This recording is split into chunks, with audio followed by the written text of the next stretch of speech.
Hello everybody, I'm today joined by our guest Yamato Cannon. You guys may know him as head coach of Fnatic currently, who got him to Worlds this year in 2022. And he's also a YouTube and Twitch creator, runs his own podcast, Voice of Yamato.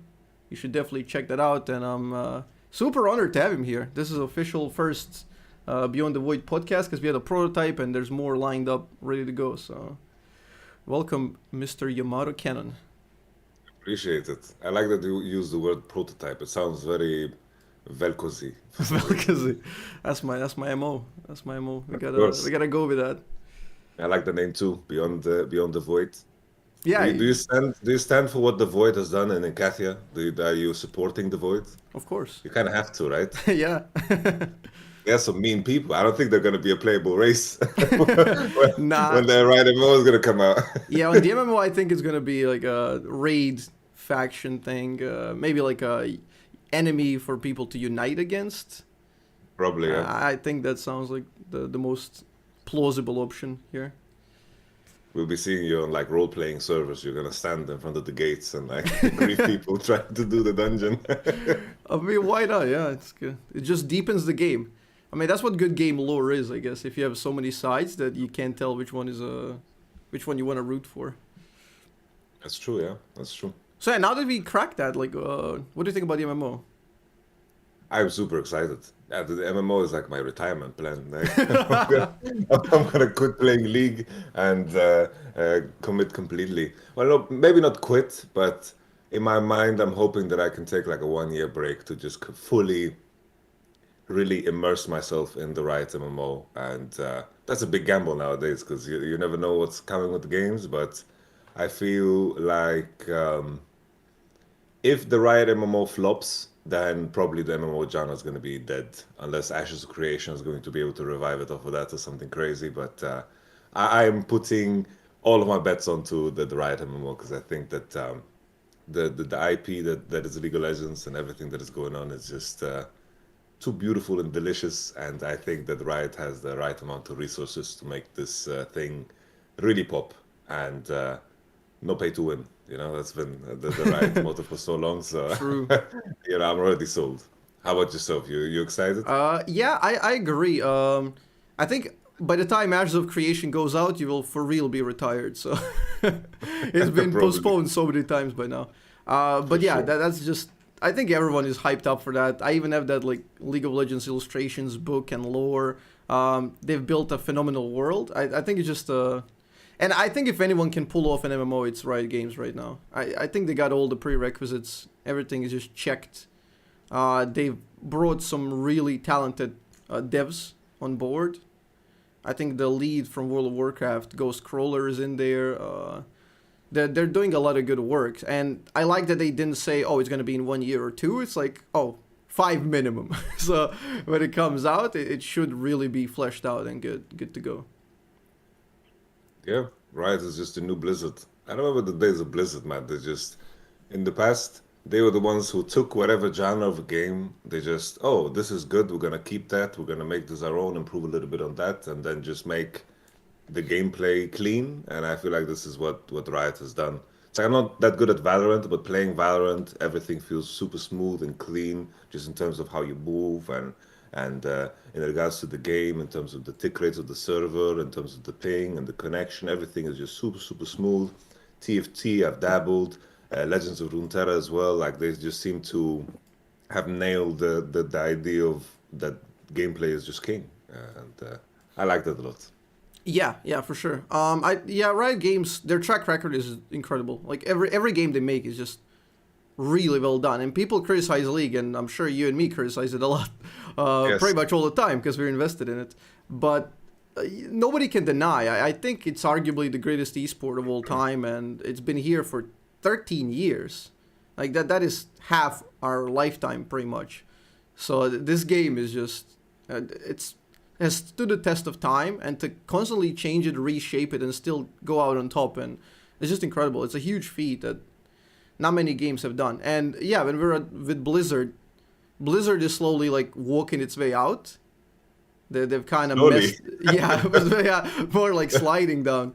They've kind of ruined their legacy to an extent. And like every single game that they've had, like even Warcraft, World of Warcraft, Hearthstone, Diablo, I think all of them have like a bit of a sour taste nowadays.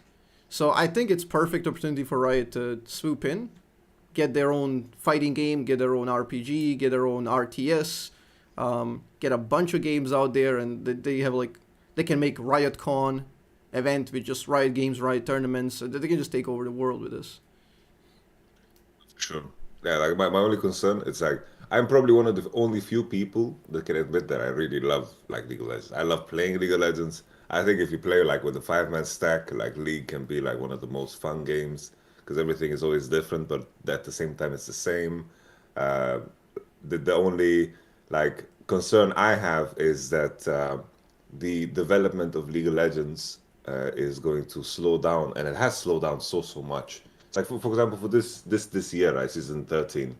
It's like I can't think of like we were talking about it before we went Yep. started to record.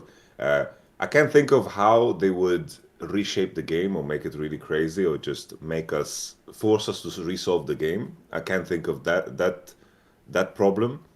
For me, just the issue of, will at the point where League of Legends will stagnate, what is Riot's plan to revive it? Because now still, they were very fortunate to have a very exciting World Championship. Everything played out perfectly with the DRX story and the T1, and that just Perfectly. in terms of the advertisement, in terms of the story building and so forth, I think you couldn't really, ask for more. I think that the Riot cinematics are always super insane. I hope they deliver one this year too. I hope we don't get like the Ruination level one. I hope we get like the Call level one because those cinematics really, I always come back to them before I queue up for a solo queue game after getting griefed.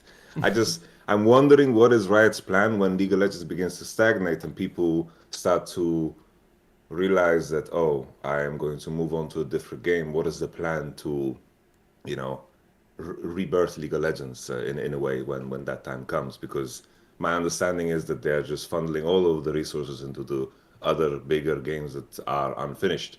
I would have to say though, as a side note, I am very happy with Riot's balancing team in regards to League of Legends of how open they are, how quick they adjust things, and how their approach has really panned out over the last year because I felt like the meta was very open. You could play Exactly. almost Yeah. everything, and it kind of shifted. And I think this is something that Riot definitely deserves praise for because League of Legends is a competitive game, and the balancing side of it is amazing. And I've heard grief stories about balancing in so many different games for such a long time where a weapon could be broken for 6 months and no one changes anything. It's the CZ meta, it's the AUG meta, or something else crazy. And I think this philosophy is really, clutch for League of Legends. But I'm curious, what is going to be the big thing that they're going to keep in their back pocket for when League of Legends begins to stagnate on the numbers front. But maybe it never will because I don't know who's going to compete on the MOBA front because it's such a big pie that you need to have a really big mouth of resources to be able to even bite into that. I know there's MOBAs coming and going, but I can't see them really, hitting Riot where it hurts on the MOBA front. Yeah, MOBAs really depend on that critical mass of player base, just like MMOs. That is why precisely like no game's been able to take them down. It's like Dota and League are just names that are ingrained in the very fabric of online space, and it's just impossible to take them down. You need to get like millions of players within first months in order to compete. It's just you can't take them away otherwise, unless the game just kills itself slowly over time, which they've been avoiding so far very successfully. I think I can Yes. tell by you that you're a very passionate person about this game, honestly. And not many people are. Many just grind through it to an extent because a lot of them are financially they're connected to the game. They have monetary incentives, so they get very connected to it in only in that way.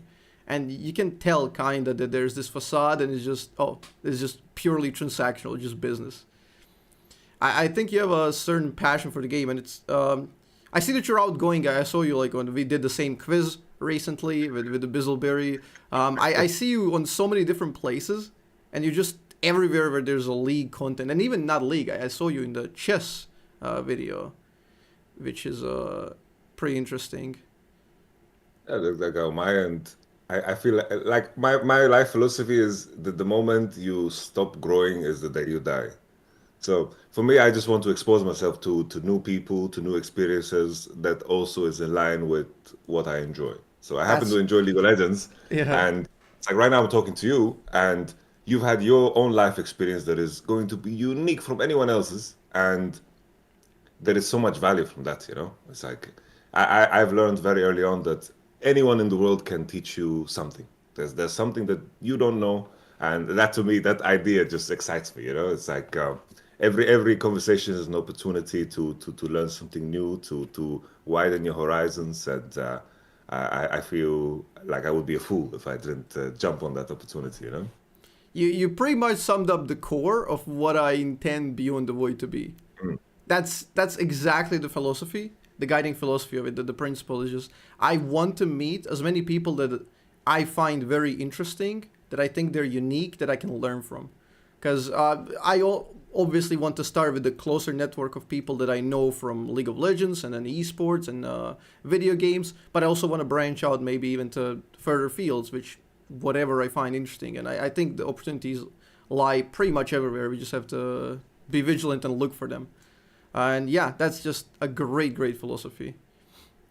Let's in your earlier talk, you've hit on like 15 different topics, and I've just like got so many branches where we can go off, and it's So just I do so that. I much. just start talking, and then my mind just goes. Yeah, that's I put it perfect. That's perfect. It's just pure content. It's just I get to tap into your brain in a very honest way. So let's bring it back and start from the name. Let's say Yamato Cannon.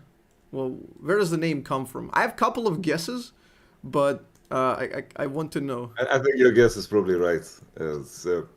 It came from StarCraft, but the story of how I got the name was pretty much like my brother. He also plays games, but what he does is he always plays games at the hardest difficulty, and then he tries to like beat every achievement or whatever in the game, and then he just plays the same maps over and over again and becomes obsessed. Like he just has one game that he plays for a whole year, and then he just sticks to it, and then wants to download every mod, do every single thing. At the time, the game that he was playing was StarCraft 2. And I was making my League of Legends account because I was in this phase of my life where just I Googled free online game, and then I just went down the list of just testing every single free online game that was there. And then some friends of mine just told me about League of Legends. I looked it up on YouTube. I was like, this game looks like shit. Like this game is very ugly. It's like this. The colors look all goofy. Like True, this looks like true. some Nickelodeon gaming shit, you know. And then eventually I come to the screen where I'm supposed to pick the icon. I pick the mountain, like the yellow mountain. Then I I'm supposed to remember. write my summoner name. I try my usual names, some cringe names I had when I was 15, and then eventually my brother just screams because he's finally beating this level that he was trying to beat for so long. He's like, "Hey, Yamato Cannon," and I was like, "Okay, that's gonna be my name. Screw it."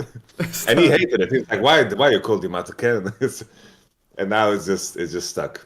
I can't go away from it, and I'm proud of it. Yeah, you're pretty much branded for life. It's just now yours to carry.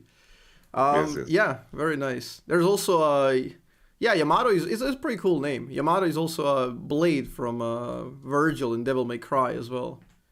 Oh shit. Yeah, I think Yamato means something in Japanese. Also, there was a worship, Japan worship from like World War II, Yeah, which was yeah, called yeah. Yamato. That's one I So know. Yeah, yeah. I always get linked this. There's this like some Naruto character, some blonde girl with horns, and I always get posted that this is me, and then they write "mommy?" question mark, and I'm like, I don't want any of this. I'm not with this crowd. I, Mommy I, question I mark. I actually was caught off guard. I was joking with my girlfriend. I was like, we're playing, I guess some weebs. Look at this, the weeb names. And then she's like, but you have the biggest weeb name. I'm like, and then it struck me. I was like, I have a weeb name. I, Yeah, I you can't can't talk say shit. anything now. Yeah. What Oh, I'm done. that was very honest. She just got you there. uh, so how did the story begin with the esports? How did you get into esports? So you got into League. The game looked like crap. I was pretty resistant to it as well because I was like a Dota kid before, and a bunch of people are like, oh, this game is just like Dota. But what the difference was for me is that it had a ranking system embedded with it, because we played Dota over Garena, and once you get the first blood, people would just leave, and people would just quit, and then you would have to create a new lobby and wait for new people. It got very tedious. Wait, how come you played over Garena?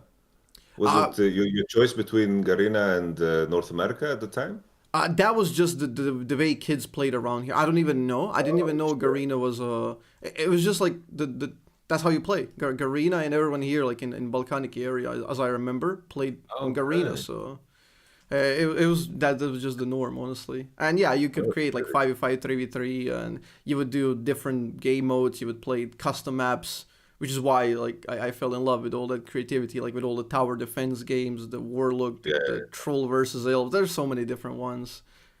This stuff it's too addicting. It's super addicting. It's like Warcraft 3 was the spawn of so much. Like that's also where I started. It's like I always enjoyed competing. It was just like if I play something, I want to become the best. I become obsessed. So most of the time I don't touch any games because it's like my girlfriend always wants us to play. Oh, let's play a Valorant to relax. Like if I start Valorant, I can't relax. I see how bad I am, and it bothers me. I can't sleep. I need to play. I need to figure out the game. It really, I have a hard time enjoying anything if it's not to min-max it. It's impossible. Even like the most random RPG game, like she really likes the Final Fantasy games. I'm playing Final Fantasy 8, and I'm like, we have to min-max everything. We have to make everything perfect. We have to figure out. We need to look in every corner, press X, because like these old games which have hidden secrets that are just hidden. Like it gets ridiculous really quick. So naturally, like in my end, first I played Warcraft 3, and then like I played World of Warcraft 2. I was competing in arena, whatever. I was like a shitty kid. I was just being really angry and flaming people, whatever. And then eventually League of Legends.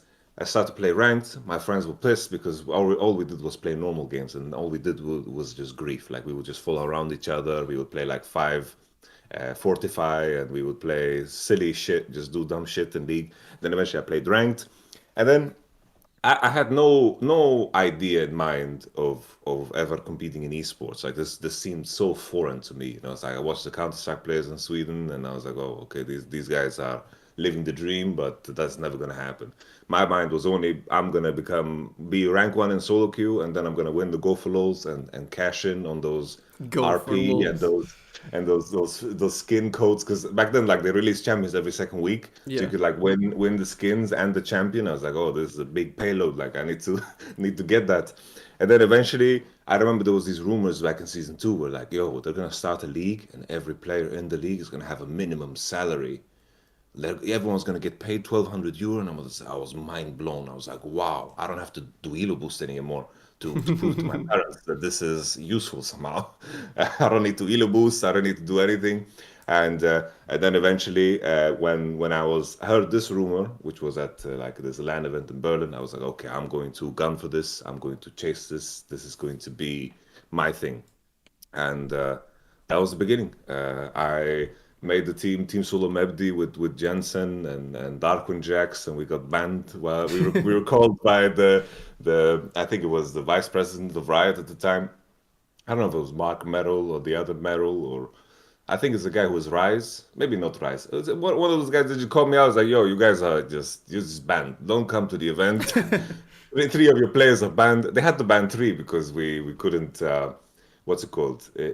At the time, there was no rules. We could just pick someone from the crowd. Like, you want to play? You're going to be in Team Solo Mebdi tonight. Let's go. You know, we could have done that. So they just had to ban 3. So we were disqualified from the event. And that was, I guess, the segue into esports. So did you get banned because of boosting? I didn't get banned for boosting. I just got like a slap on the wrist at the time. Like I was a very degenerate booster. Like I was playing 2 accounts at the same time where... I was confident enough if it was below gold that we could 4v5. And what I did was I just picked a champion with a global buff, and I was just elo boosting like a fiend. Just playing these games.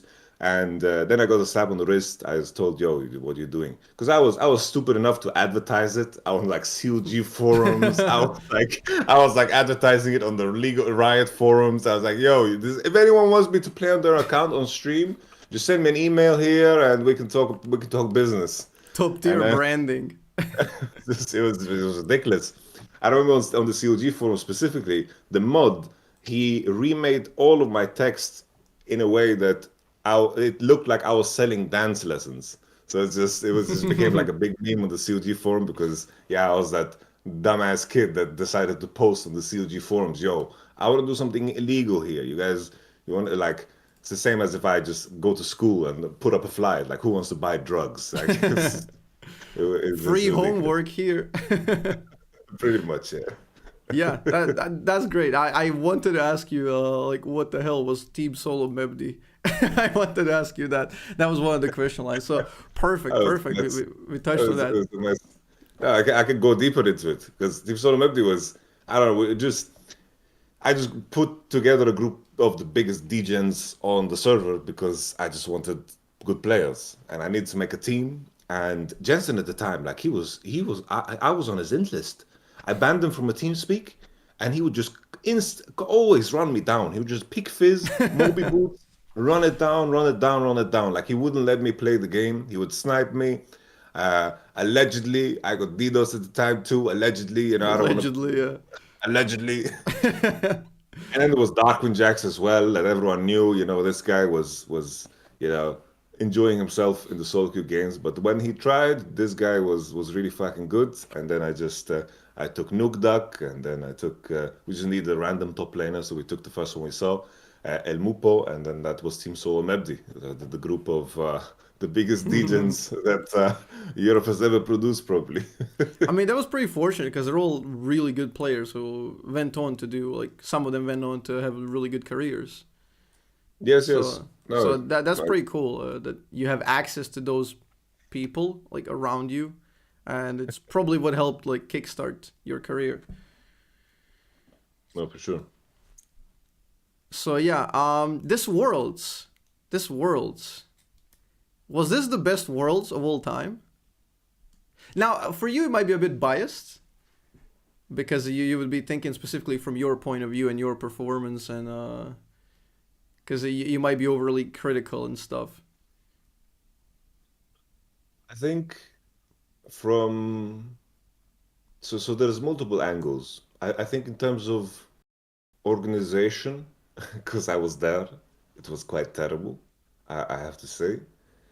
In terms of the I don't want to call it artificial build-up of it, but in terms of all of the content, like I believe that the world song really makes a difference. Like really, really makes a Yes, I difference. agree.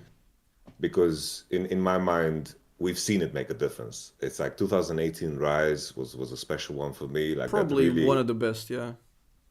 it's like going to that World Championship. For me, this time around, I didn't really re-listen to the world song so much. I think they integrated it kind of well, but in terms of what I've come to expect from Riot, I just expect a lot more. It was a decent song, but I want to feel like I am Pantheon climbing Mount Targon and I'm about to take that final step and get blasted by Aurelion Sol. But you know, I want to have that feeling, and in terms of play and the storylines, I think we were very fortunate, and I think this is one of those tournaments that is going to be like the biggest argument for a single elimination tournament because every match came with such high stakes, and you wouldn't be able to replicate that in an environment where there's double elimination. I think in terms of storylines, I don't think you could have ever asked for more. I think that it was just perfect because both outcomes of the finals were painful and bittersweet. Because if Faker would have won, it would have been amazing, and DRX already accomplished something great. And if DRX would win, it would also be, the whole last dance with you know, even though Deft is going to down one now, we could still call it last dance. We just forget about the fact that he's still playing. All in all, I think I'm trying to think back at previous World Championships and which one stands out the most to me. I guess 2019. Yeah, I guess this has to be from a entertainment perspective. I think this was probably the most powerful product because I can't think of any other world championship that should be adapted to a Netflix series as harshly as this one, if there ever was one, you know? I think the other one in terms maybe there was like quality in terms of play, like the KT versus IG series, the IG Win of Worlds, or from a European perspective, the 2019 or 2018 World Championship, you know, that is a little bit different, but then becomes a little bit too subjective. I think Yeah. from a point of view where you try to keep as little bias as possible, I think as a product, this was just perfect, the 2022 World Championship. Yeah, exactly. I wasn't privy to that from to that information inside, like how did they actually make it work. I didn't that much like the world song. It's all right, I mean, by normal standards, but again, we've come to expect quite great things from Riot Games music team. The opening ceremony wasn't that good. I was a bit disappointed. But yeah, in terms of games, like how it felt when you were watching it, I just felt it was, you couldn't script it better. It was just that type of storyline where you don't know who to root for. There's such good powerhouse, and like every outcome is acceptable, and as you said, a bit bittersweet. And at the end, I kind of was for DRX because I felt if T1 and Faker were to get the four titles, it's just it would be GG. That would be it for competition. Nobody would ever be able to take them down. It would be settled, the debate for the best team and the best player at the same time. So it would just kind of hinder potential future competition, in my opinion. So I felt we got the best case scenario. Team from Plains runs in, crushes everything, somehow turns every best of five. Like, I don't even know how. It's pure magic what happened. It legit felt perfectly scripted, but yeah, it's just great worlds. I think that's a good point that the tremors of this World Championship will be so beneficial due to what DRX have done. Because now there was always an argument for why you should try no matter what your odds are, but now there's proof, and that makes the argument so much easier for anyone that wants to compete. And I'm certain that Riot's gonna milk the shit out of this, you Yeah, know. This team is coming out of players. Can they do what DRX did? They're for looking good sure. right now. They're looking terrible right now. Well, they can fix it. That has happened before. Why not? Yeah, it's 2-0, you're down 20k gold. It's not over. What if they make a comeback? No. Yeah, this is like the Taipei Assassins 2.0 pretty much. So, and Yes, after yes. Taipei Assassins, like every Worlds was basically like, are these the new underdogs? Are these the new underdogs? It's just that was the storyline. And yeah, Sure. I'm all for it. I'm happy about it. I'm really happy about it. I was actually like looking at the 2017 World Championship, and I was going back in time just because I wanted to look at like Ruler's game against Faker in that game three because like I'm doing I this like saw that, yeah. game series, and basically the same question was asked then because walking into that finals, everyone just assumed T1's gonna win because they had smashed like Samsung every time before. They 3-0'd them in the playoffs, that same split, and everyone just kind of assumed, oh, T1, they're just you can't touch them because they won the 2015 World Championship, they won the Super cleanly, 2016, yeah. they won, and then they're on their way to win their fourth. So it It just looked like made they sense. sold the game, yeah. Yeah, it just seemed like that this is when you go to the World Championship, you're fighting for second place, and you're hoping that you don't run into SKT Yeah, in the early, tournament. yeah. That was the whole thing. And then they got 3-0'd, and then the dynasty was like killed, and then all of a sudden, it gave birth to this idea of oh shit, you know, anyone can make it within the span of a year, and I think that's always the main thing where you see the remnants of past worlds winners inside the team that is winning the championship the next year, and then there's just the build up on top of that, and I think that's like the beauty of it. And I think you hit really the nail on the head there that if SKT won, it's like what is the, for a player to dream of becoming the best player to have ever Yeah, played the game, it's off it just limits. becomes, it's like you need to find a dream in a dream in a dream, maybe to Yeah, I'm gonna win 5 years in a units. row, don't worry. Yes, yes. No, for sure. I'm also glad you mentioned that because I think I tweeted about this. Your format that you got inspired by Agadmator from chess Yes, community. yes, You're now doing the Immortal game format, which is like the Immortal chess game from history. So you're yes, yes. taking. I saw the ruler one. You take a very legendary game from League past and try to bring it closer to audience and make them care. Like, why should we care about this game? Like, you put extra emphasis on that game and specifically like that play in when ruler flashes forward. Um, so yeah, I had like one piece of feedback. I love the concept. It's brilliant, and I think it's something like that's what esport lives on. Those storylines. We want to shine light on these events and make them feel a bit more than they are, because you want these players because you want to showcase this to audience how the players see this, because players will never forget those moments, and you want to, because the league is a complex game. It's convoluted, even more Yes, yes. so than chess. So it takes a keen eye to dissect it and bring it closer to audience and explain it in easier terms. So yeah, I think the format is brilliant, and I'm happy to keep watching that. And I had a little bit of feedback, which I Okay. thought would be a nice thing to focus more on like an Immortal play instead of an Immortal game. I felt like that would be, Okay. because when you're going from Immortal game, you're kind of promising game full of everything, and it has to be long form. But if you go Immortal play, you can focus on one specific play. Like, let's say you're now looking for Faker one, like Faker versus Ryu, let's say. You can focus that play and then expand from that play on the rest of the game, how well the game performed. I guess it would just give like a bit of a more direct branding for that. I guess it's easier to digest for audience if they're not like league savvy. No, I think that makes sense. I've tried. I'm trying to think of ways of how to shorten it, because especially a lot of the past era games are quite slow. Especially And now, like I remember the KT versus T1 game.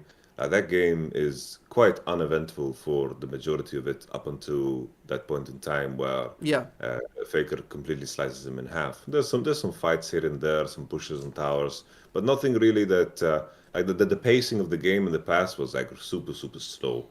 Like yeah, and it kept truly, slowing down up until like season 8, I think. It was just getting pretty much. slower and slower, less kills and less action.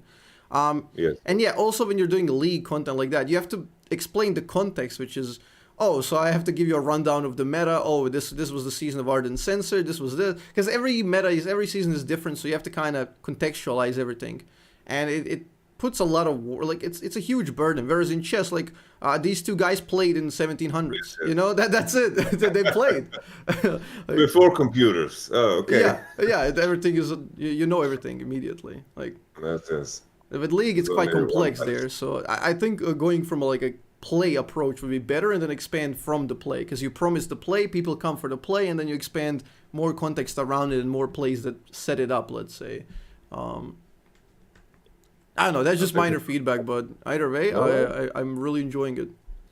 All right, all right. I'll take that to mind. I appreciate any form of feedback for sure. I know there's many ways of improving it, and the main thing for me is striking the balance between the story that brought us to a certain point, and filling the rest of it, and mostly everything is done like unscripted, and I'm pulling from my memory, and I'm trying to find like the right balance of implementing myself into it, and also really giving the story the proper background as it deserves. Because the tricky thing as well is when you look at the whole game, you have to contextualize so many more players too, not just the player that is creating that moment in time that will be used in sound bites forever.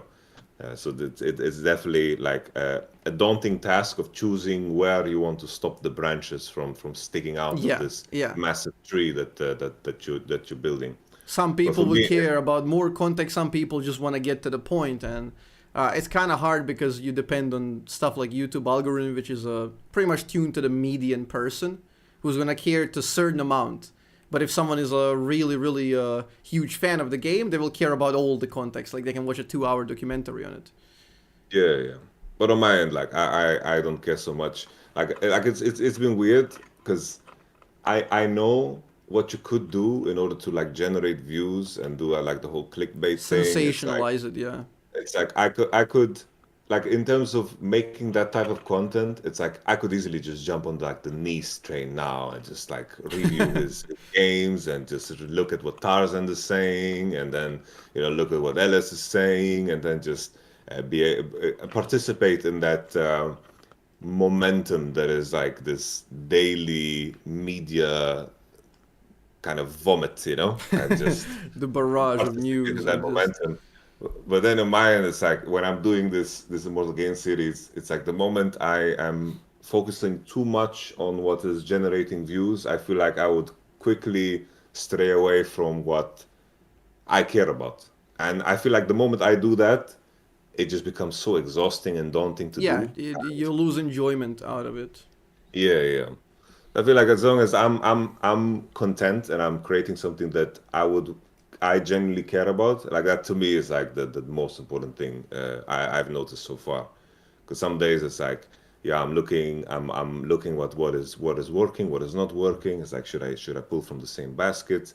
And then it's like I could react to the LEC rosters, and that video would get like 80K views, and then like this video that I spent hours on making, it's like three to Yeah, five k, and then it's like it is what it is. If I focus too much on those numbers, I'm going to be driving myself insane way too fast. Like I need yeah. some time Uh, before I go I insane. feel I feel like that's a very healthy mentality because if you're in this scene in this business for longer periods of time, and if you put too much effort into certain persona or chasing the bag, as people say it, if you're Yeah, trying to like look down on the meta and just shift around the meta instead of make content around yourself, it's gonna get very exhausting very quickly, and you're just gonna lose yourself, and it stops being what it is. It stops being this freedom, this esport, the passion. It becomes more like a 9 to 5. for sure. Yeah. So yeah, I think that's a great. I mean, that's a for all people listening and want to get into it. Like that, that's actually like a very good advice to stick to what you do well, and make sure like that the key point is that you enjoy it because nobody guarantees anything. Nobody guarantees any success, and like you gotta do it out of passion I feel like also on top of that is the only way to make something that is truly your own. and Because by the unique. Yeah, time yeah, by the time you've become inspired by someone else, which is very important, it's essential. But if you're going to try to chase and try to capture like that lightning in the bottle after the fact, you're already most of the time a little bit too late. And maybe eventually, if you keep digging in your own direction, eventually, like with your pick, you're going to hit some gold there, and then momentum is definitely built up. But then again, it's like I am a small time YouTuber. Like I'm not the one to give advice on this topic. Mr. Beast has done millions of podcasts. It's just look him up. And then and probably you will become super famous instantly. yeah, it's got some really good stuff. So earlier you mentioned single elimination versus double elimination. So the new format, if people are not aware, that there will be a new LEC format coming to the season 13. So we're gonna have 3 splits, and it's gonna involve double elimination, right? Yes, yes. So what do you think about that?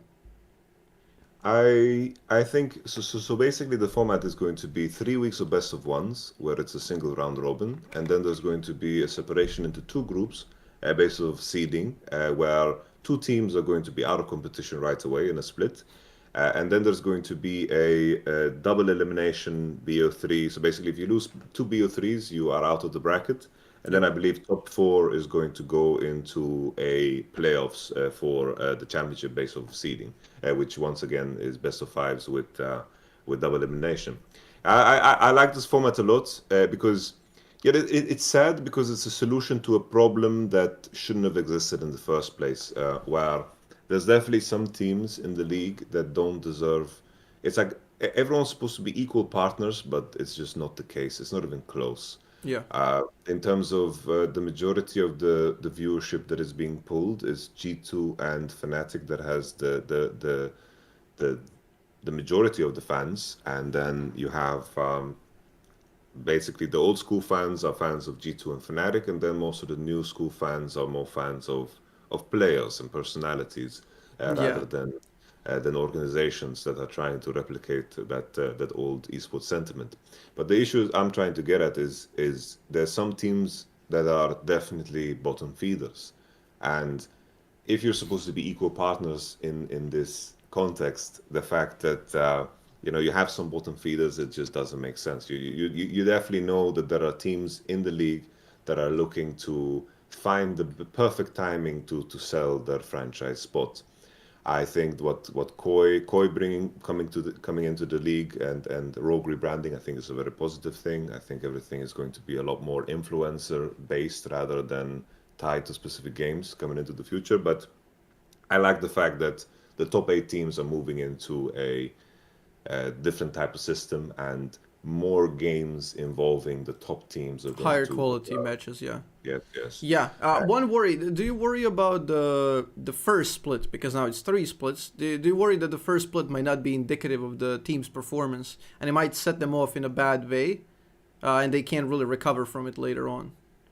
I think I believe in regards to the fact that it's best of ones in the beginning, I think that's kind of dangerous Yeah, because we're going to be in situations where teams that are on paper a lot stronger are either going to be seeded very poorly into the best of 3 groups, or they might not make it at all. So all of the teams that might not have made as big of an investment into, of course, their players and so forth, they're going to make sure that they invest a lot of time and effort in the preseason. Maybe they should be starting to scrim yeah. now, even maybe months before, just to make sure that they peak when it comes to the BO1s, and then they take the split by storm and they try to get in at an early pace. But then if you demand the same from teams that have the aspirations to compete at an MSI and compete at the World Championship, they need to pace their season very differently in comparison to a team that is looking to just cause as much damage as possible and to expose their players to as much experience as possible. And for me, this is where the biggest issue will lie, where we will have best of ones, and then I am 100% certain that the seeding of those best of ones is not going to be indicative of team strength at all. And leading into the best of 3 portion, you might have very one-sided groups. You might have all of the best teams on paper that maybe just had a slow start or something like that on one side, and then on the other side, you basically have the separation of 2 groups, and that could get very funky and weird very quickly. But maybe this is the drama that I, as a competitor, sometimes can't see ahead of because I just want to have the cleanest system possible that shows who is the best team at the end. I want to remove all elements of luck.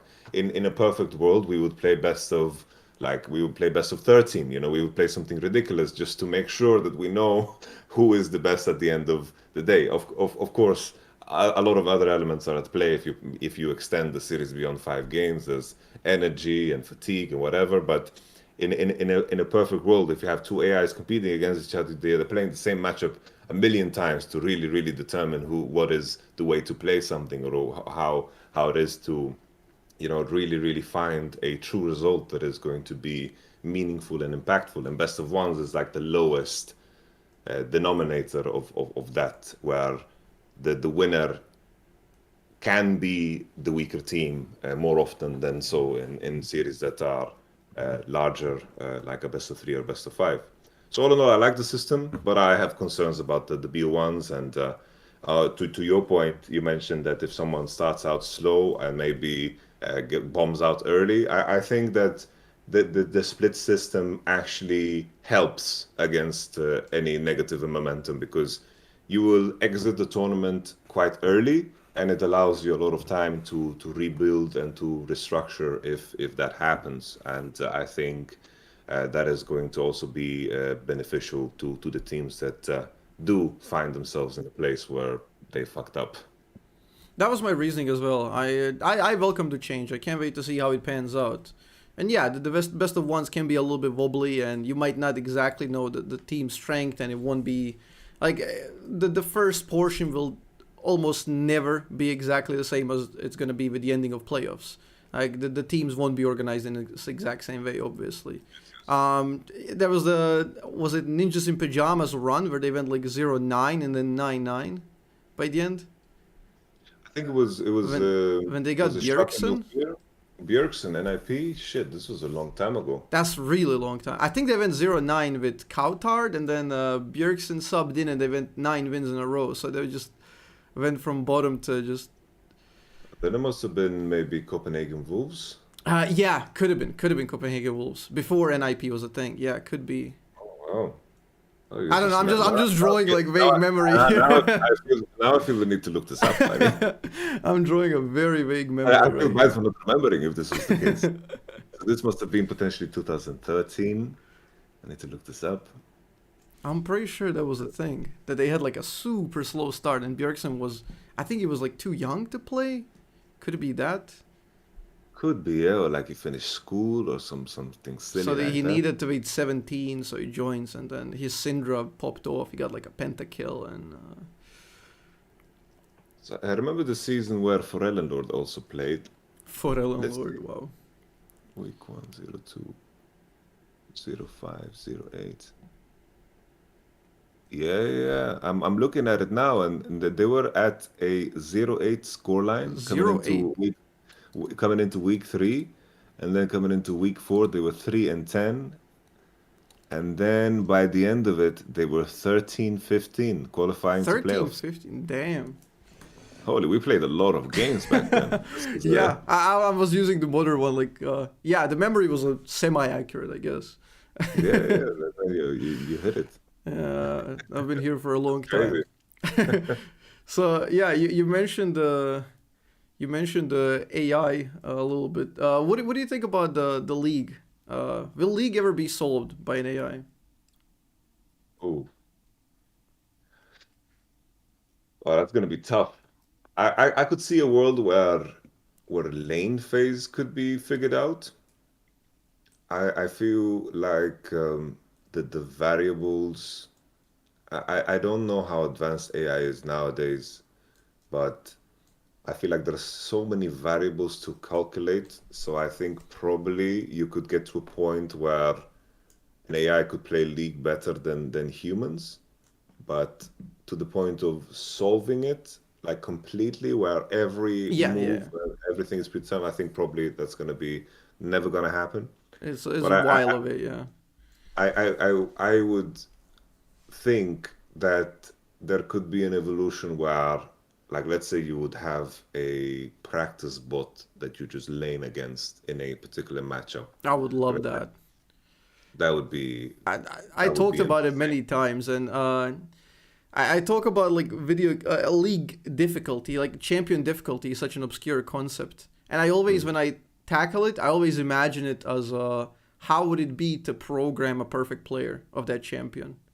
That's how I always imagine difficulty. So for like a Garen, you would just have to calculate all the damages, know exactly when you can 100 to 0, you flash QER, and you kill someone.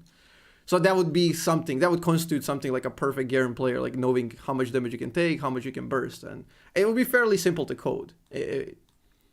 And especially with the whole machine learning nowadays that they have neural networks.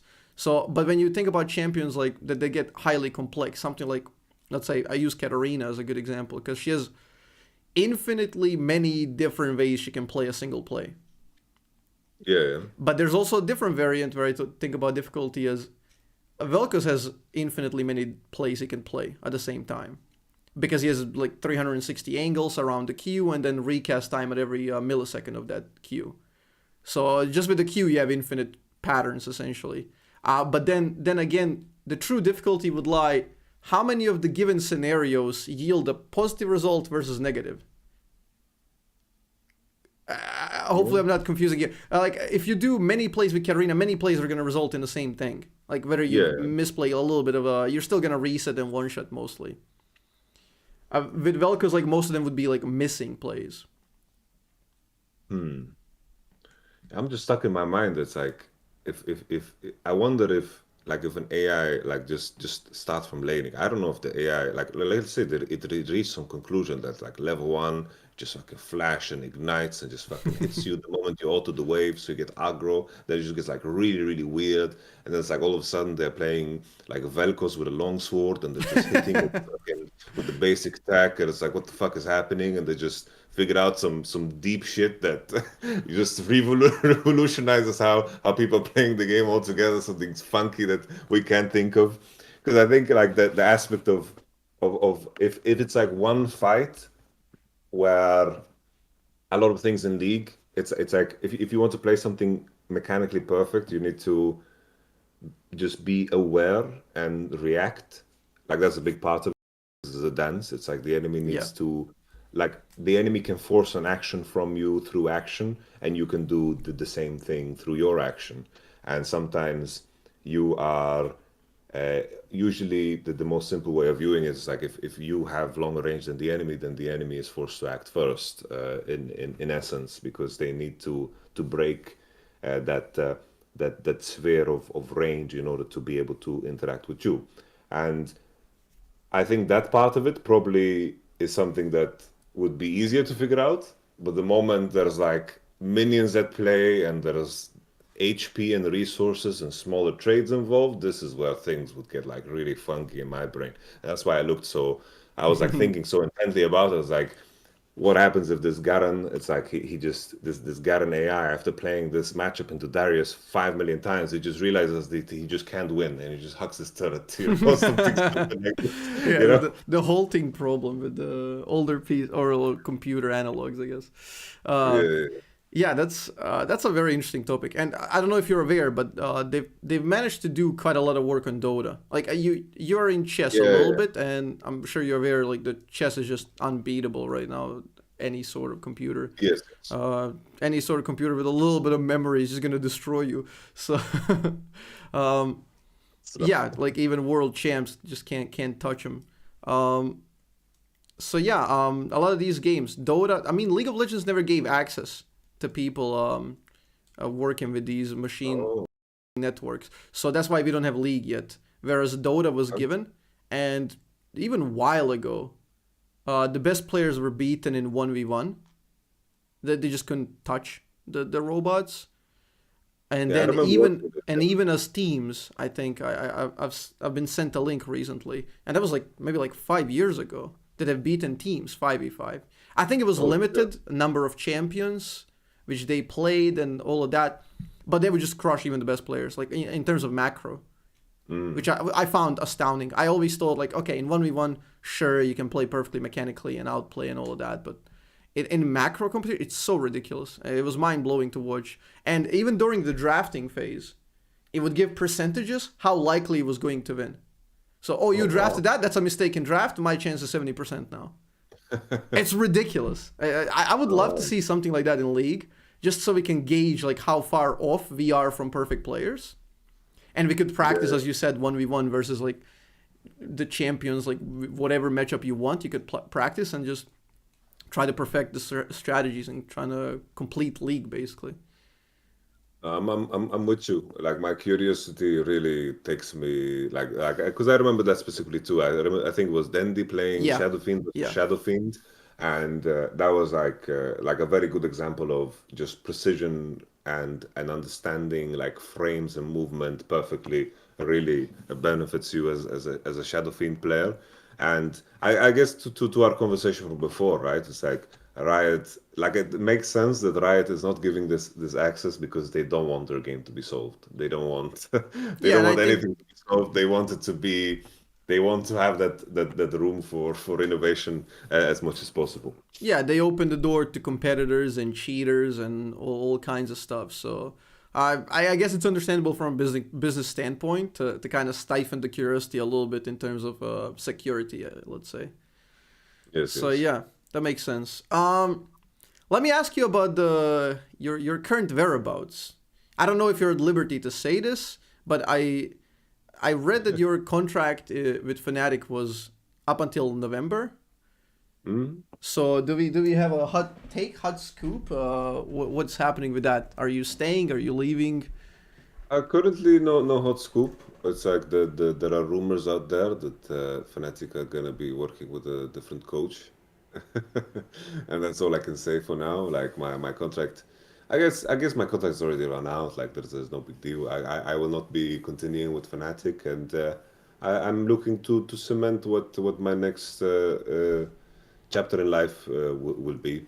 Like nothing big, too dramatic. I think it's just after this year at Fnatic, we had we had a lot of things that were dysfunctional, a lot of things that started working better, but at the end of it, we didn't have the practice environment that really functioned in unison with the values that we wanted to create. And on my end, I know that the players that I worked with from the previous year, or from this year that are still in the roster, I'm still, in good contact with them, and we were all very open to working together. But I understand from a viewpoint of Fnatic that due to how this year went in terms of how our practice went and how the results were, that they want to create as many elements of new as possible to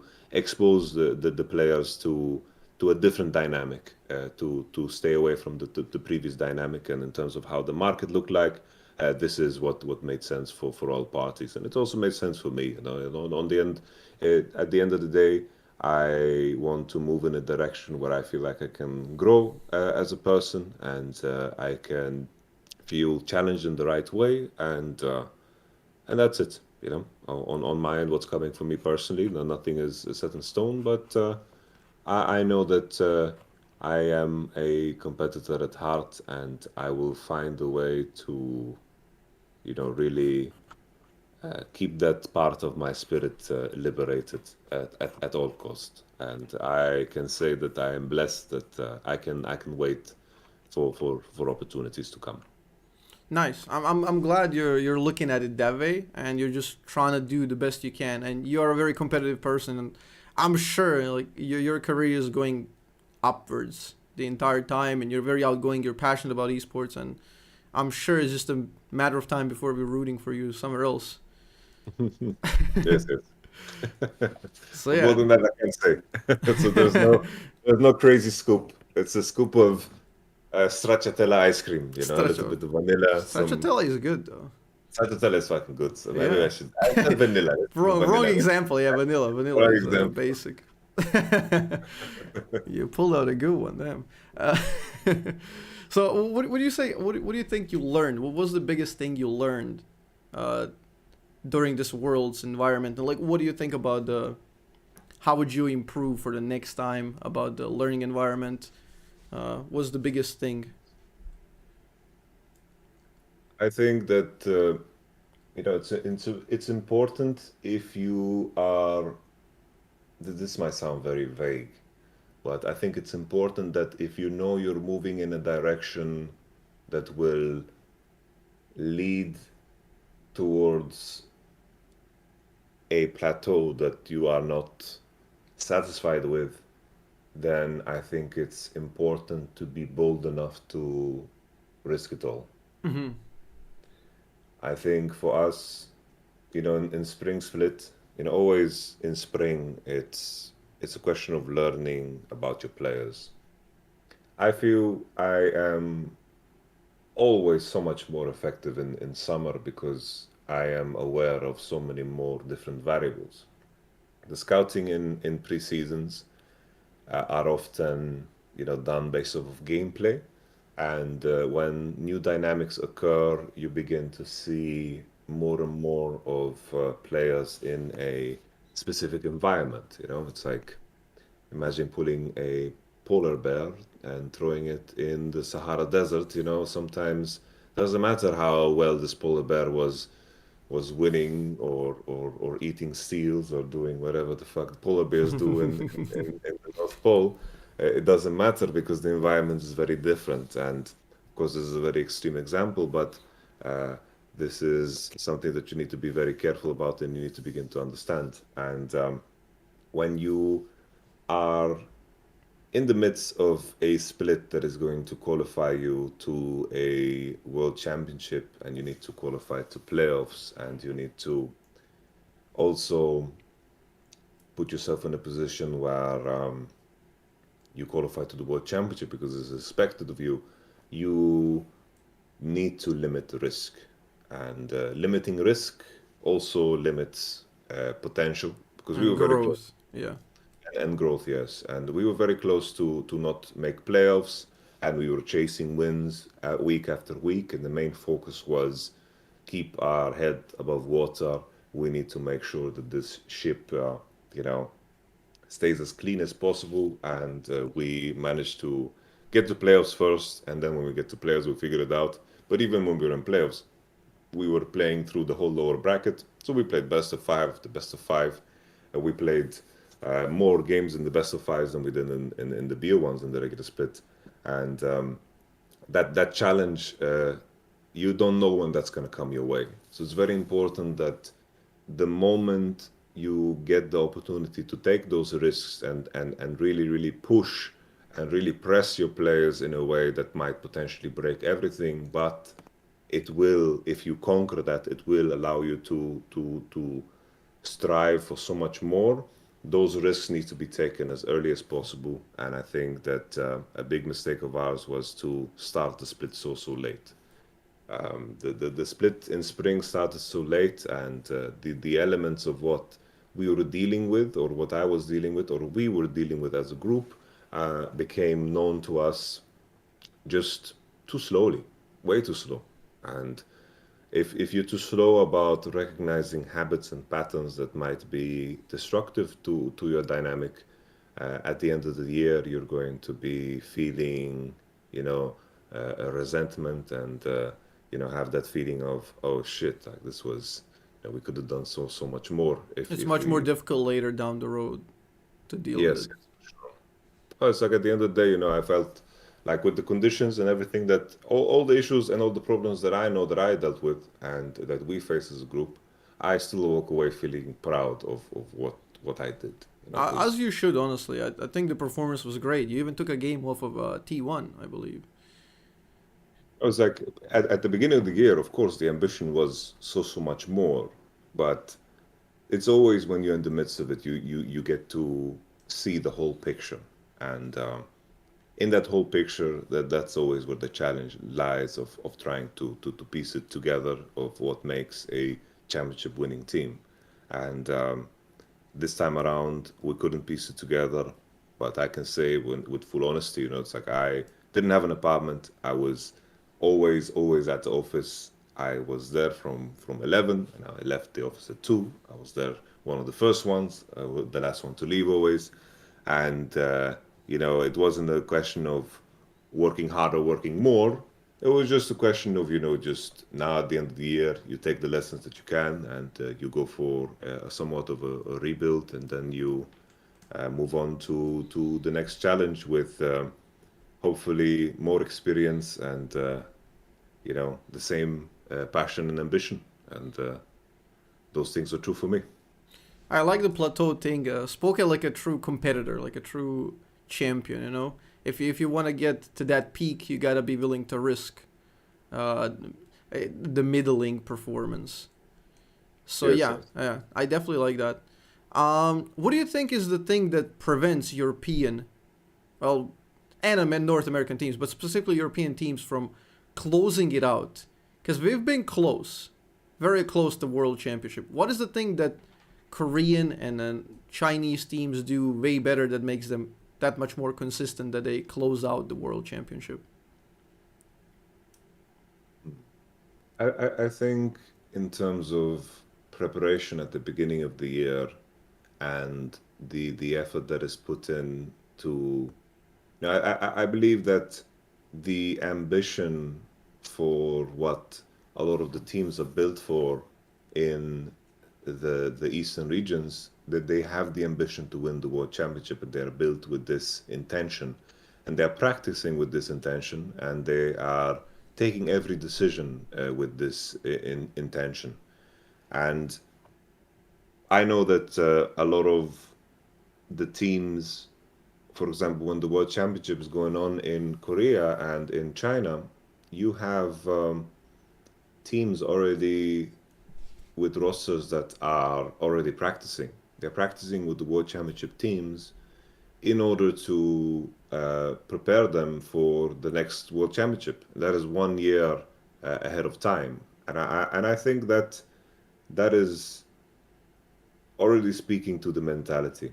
And I feel always there is this, with this intention of doing everything as if you wanted to win the World Championship. I think there is always, I think it's very obvious when a team has been studied, where when G2 was winning MSI and they really put a shock into the system of what is Korean League of Legends. China also winning. This really made the Korean League rethink their approach to practice, made them rethink their approach to what it means to win a world championship. And I could see that so clearly when I was there in Sandbox and we were scrimming and playing against Damwon. It was very evident that they adopted a lot of the nuances of past teams that are very strong. It was, of course, FPX and G2 of 2019. Yep. And then 2020, it was Damwon. And they had a much looser and freer approach to practice. They didn't have that element of strictness that it felt like when we were scrimming against Genji or T1. They were always, playing inside of the box, while Damwon was just a loose spirit that was just, all over the place, but still finding themselves within that chaos. And I think this is something that was their biggest pain point in the previous year when they, of course, lost to G2 and I believe the quarterfinals where Caps was just roaming all over the map and Damwon was just playing very disconnected. And then that element of Damwon saying, oh, this is what we were lacking in order to win the World Championship, this is how we're going to approach the problem and this is how we're going to solve it, and then practicing with that intent was already evident to me before the World Championship started. And being in the midst of it, it was, of course, a lot easier to see because I was practicing against these teams, but I was like, holy shit, this is a team that wants to win Worlds. And I felt like that scrimming against IG 2018 when we were at the World Championships, like, holy shit, this is a team that really has a ceiling that is like we can't even comprehend it. It's like sometimes you scrim and you lose and it sucks, but sometimes you lose so hard and you just realize, oh, these guys are just fucking way better than us.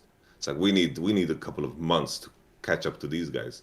So we're just gonna do them the courtesy of getting completely smacked in the head for the rest of the day without feeling bad about it, because this is just a difference in skill that we just have to accept. But what Jizuki did, right, as an example of what I think needs to be done is, Jizuki told me after the World Championship, so we lost, we got 2-0 by C9 somehow, and we didn't get through the groups. But after the World Championship, everyone went home. But he said, I'm going to stay in Korea. And I said, okay, why are you staying in Korea? Because he said, if we are playing against IG in groups or IG at Worlds next year, I can't say with confidence that I am going to do as well as Rookie does. So how can I not practice? And this is the mentality that I think is essential. If you are beaten, what is your reaction? Often if someone, what I've noticed is often when teams are beaten, their initial reaction and what's happening often in the West, naturally, so it's like the conversation of what is your next roster, what are the changes that are going to be made, and I need rest and I'm going to take care of myself, which is very important. It's essential to make sure that you don't injure yourself and break completely during this time span. But that intention of doing everything with the idea in mind that you're going to win the World Championship. And then I think a very important factor is also the culture. When I was working in Sandbox, the bar for what the standard was so insanely high, and a lot of the things that I am forced to deal with on the day-to-day basis together with players here in Europe, when it comes to practicing, solo queuing, or just putting in the right amount of effort, taking care of yourself, sleeping well, making sure that you come fit to practice, having the right intention in practice. These are things that need to be, you need to remind them every day. You need to instill these values every day and put a lot of effort into making sure that the players are educated and aware of the opportunity that each game is. And that is just not a conversation, really. I felt like when I was in Korea, it's like the standard was so high. It was so easy. I could tell you, it was so easy to work hard in Korea, 24/7. You know, you wake up, eat, work, because the aura in the room, the air.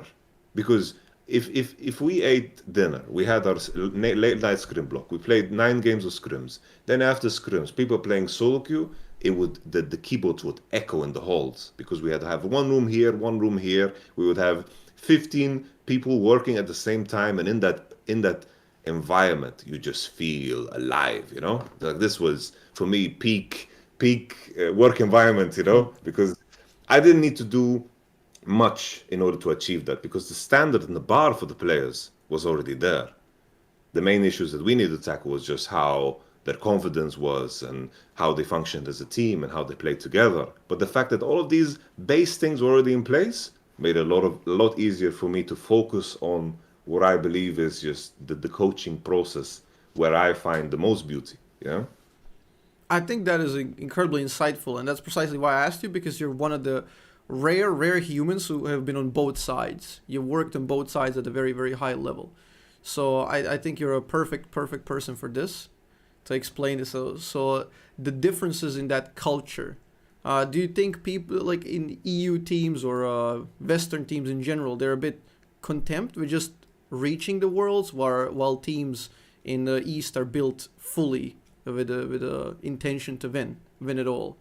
So is that just lack of the satisfaction, like the lower bar for satisfaction, I guess, on the Western front?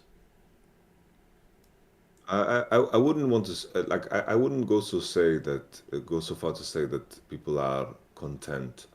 Something that I've seen is that I guess there's a lack of hope almost sometimes with some players where they are maybe a little bit too realistic about it. That sometimes you need, you know, a hint of optimism and hope and luck in order for you to achieve high highs. Even looking at our run to qualify to Worlds, it's like we were about to get 3-0'd by Excel if it wasn't for a Q from Yumi that broke Sivrit's spare shield and then a Gragas ult that would just then kill Sivrit. When in reality they had a very clean end there. Like any AI would be able to solve that situation, that's for sure. But then we just made a reverse sweep from that position. And I think that human aspect, you know, I've seen that in some players. You know, if we look at on my end, the 2018 Vitality roster, I went through a very meticulous process of really interviewing the players and really getting to know the players, and also looking at their games before I could say with full confidence to Vitality, yo, these are the guys we should pick up. Like this is a roster that's going to do amazing. And the Vitality was like, no, but what about these generic names that always find themselves in the top 4, but That are never always do? circulating, yeah. You know, what about these names? We can put together these names, and then maybe we can do something insane. But I was like, no, we're gonna take these guys. These guys, we're gonna do some serious damage with these guys because I can work with these guys and create a roster that is designed. You know, we were working in a way where we were trying to design ourselves to beat what became 2018 Fnatic. You know, that was our goal. Like we wanted to break them. Like we had our goal to be the team that is going to beat the Fnatic team. So we made ourselves as awkward as possible for them to play against, and this was our intention and our mission, and we were allowed to do so because the players were in the right mentality to do so, and I think this was just essential.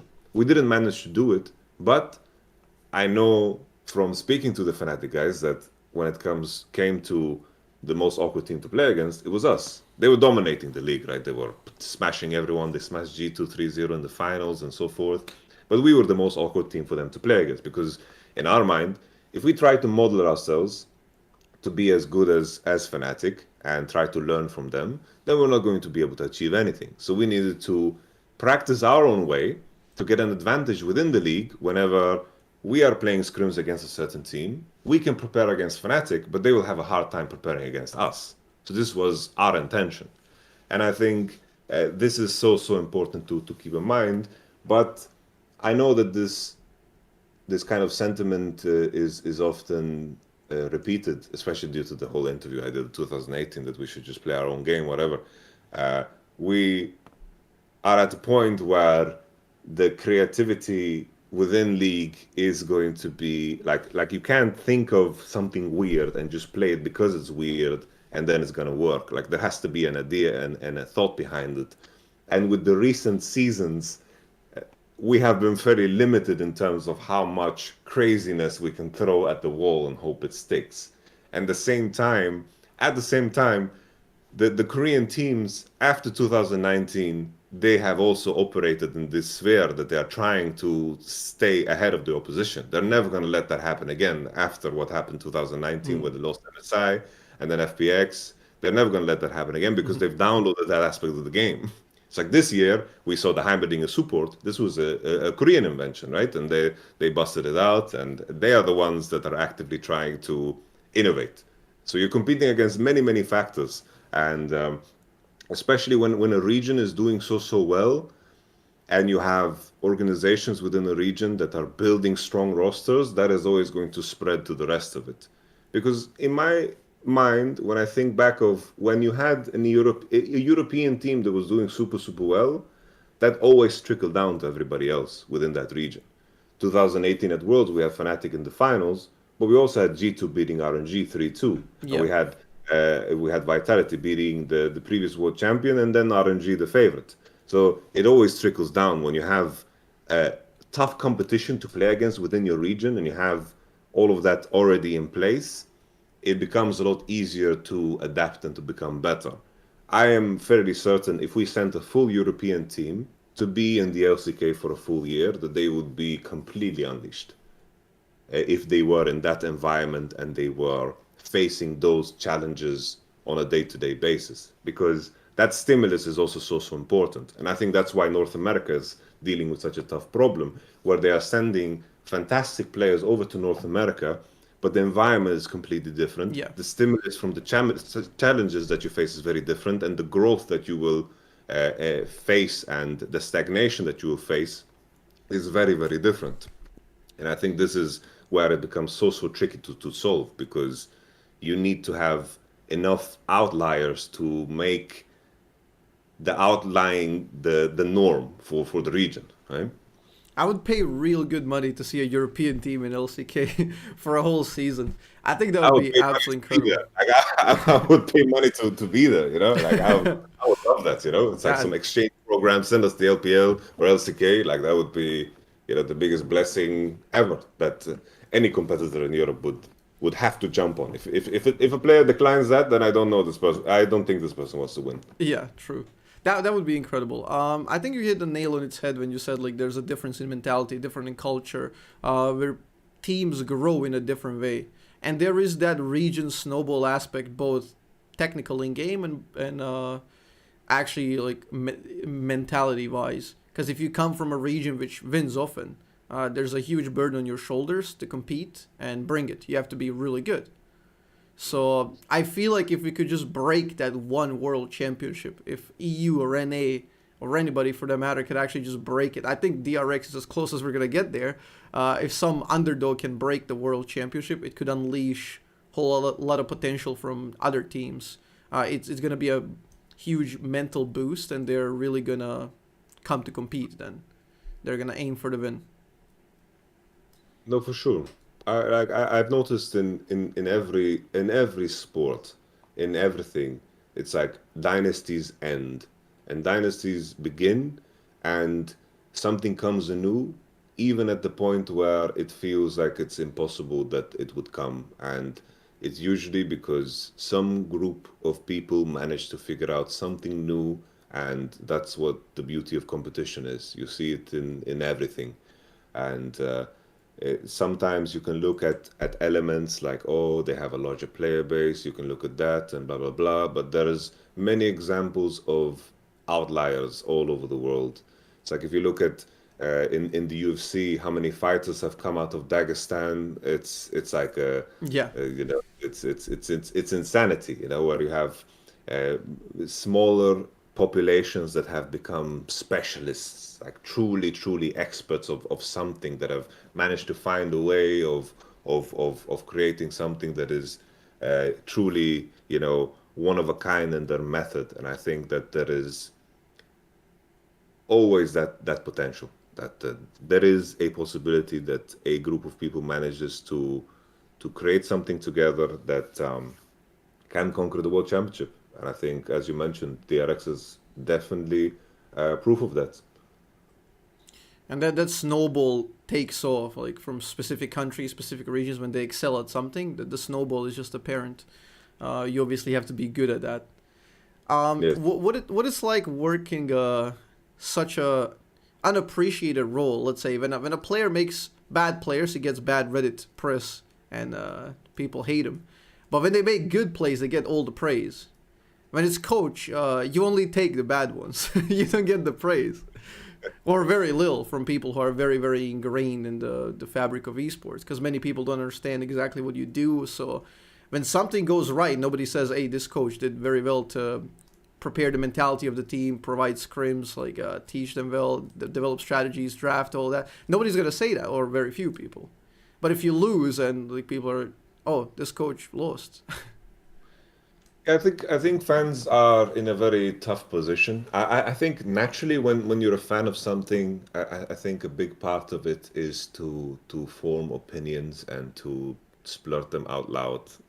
Like I Shout. know that now it's like I'm watching the World Cup here in Sweden. I don't know jack shit about football, but I'm still eating burgers with my friends at the bars, and we are still shouting at the screen about how this player sucks ass and how he should have passed and how he should have aimed there. But in reality, we don't know shit about what's going on, and we only see snippets. It was the same as like now we saw the coach of the Saudi Arabian team. He was just shouting at his players, and then the translator just shouts at them too, and that's like a 2 minute snippet of all of the work that this man has put in with the Saudi Arabian team, and now he's judged based off of that simple soundbite. Oh, this guy is such a disciplinarian. He's such a strong coach. He's really pushing his players. But in reality, we don't know, and that's what I always keep in mind. It's like when people have an opinion of me, or they have criticism towards me, or they are unhappy with the draft or something like this, or this whole Yumi thing.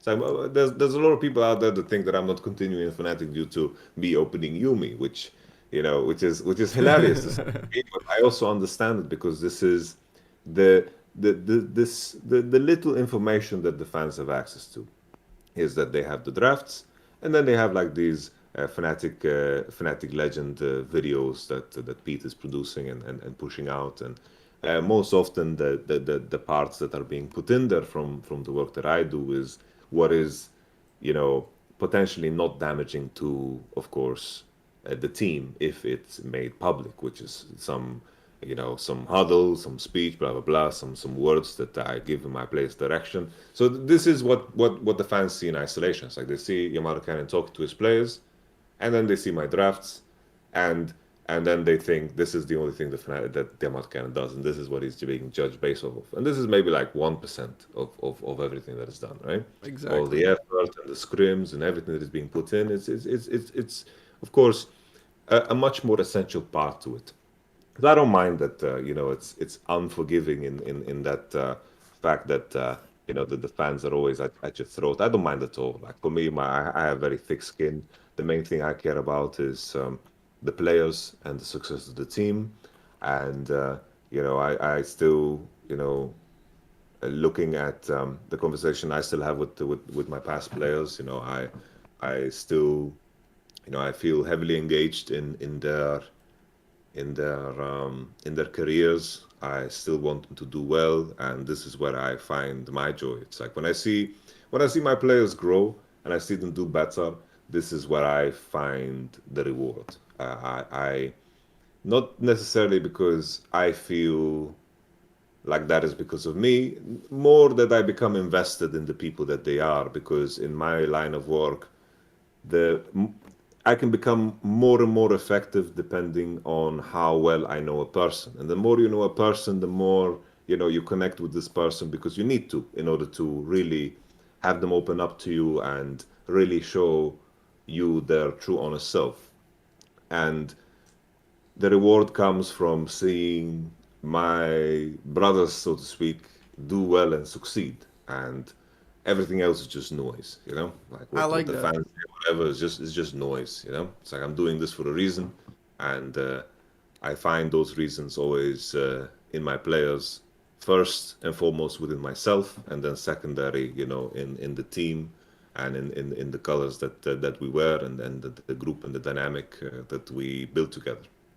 I like that. You become invested in the players or people you work with, so not so you become somewhat of their fan or even a super fan at that case, because you really care whether they succeed or not after. And even if you did help or didn't, which you probably did in any case, like when people work together and converse, there is a bit of spillover of knowledge, mentality, and people grow together. And that's again the reason why we have that a little bit of a snowball effect. If people are working together, it tends to go better.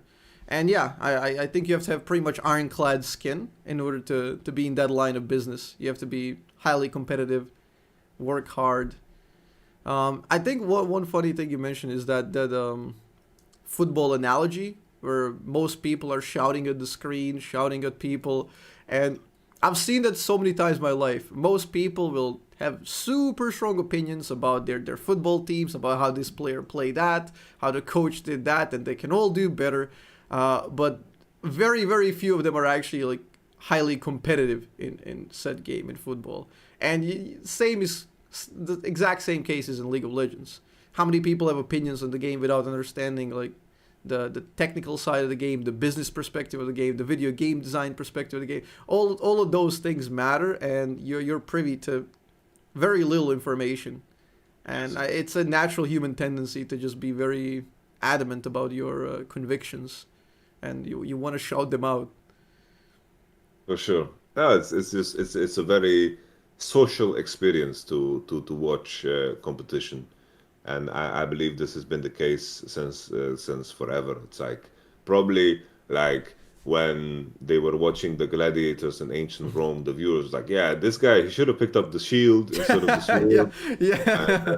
He should have done this, and it's probably like some guy that is like eating grapes or some shit, in the stand. I think it's been a part of human culture for as long as possible. I just wanted to add on the topic of, like I hate to take credit for progress of players, because the way I see it is every human being has potential, and the only thing that you are doing is helping them reach it faster. And the It was sad all reality. within them the entire time. Yes, yes. And the sad reality of it is that there is a lot of people out there that don't reach their full potential in their lifetime. They just don't have enough time in the way that they are working and living in their habits and their day to day. And that is like the very dark side of it. But for me, it's just you try to push people in the direction of fulfilling their potential, understanding the tools that they have accessible within their mind and their own body, and making them understand, the things that are important around them in order for them to achieve what they want to achieve. And that is usually the main thing that bonds you together. And that is like the main work. That's why like I hate to take credit for anything, because in the end you're just helping someone in that direction of their own potential. And sometimes you are the difference maker, sometimes you are not. Sometimes you find the right way to convey something, and sometimes players just manage You to just figure can't change it out on sometimes. on their Sometimes own. no matter what you do, you can't change it. There are some things that you just can't impact that much. That's I also believe that there's always a way. So I am an so optimist. no Kobayashi Maru, no unwinnable scenario. You always No, feel like there's a way. there's always a way. Like I think if you do, if you feel like it's impossible, it means that maybe you just haven't put too much time and thought into it. I Because think that's a good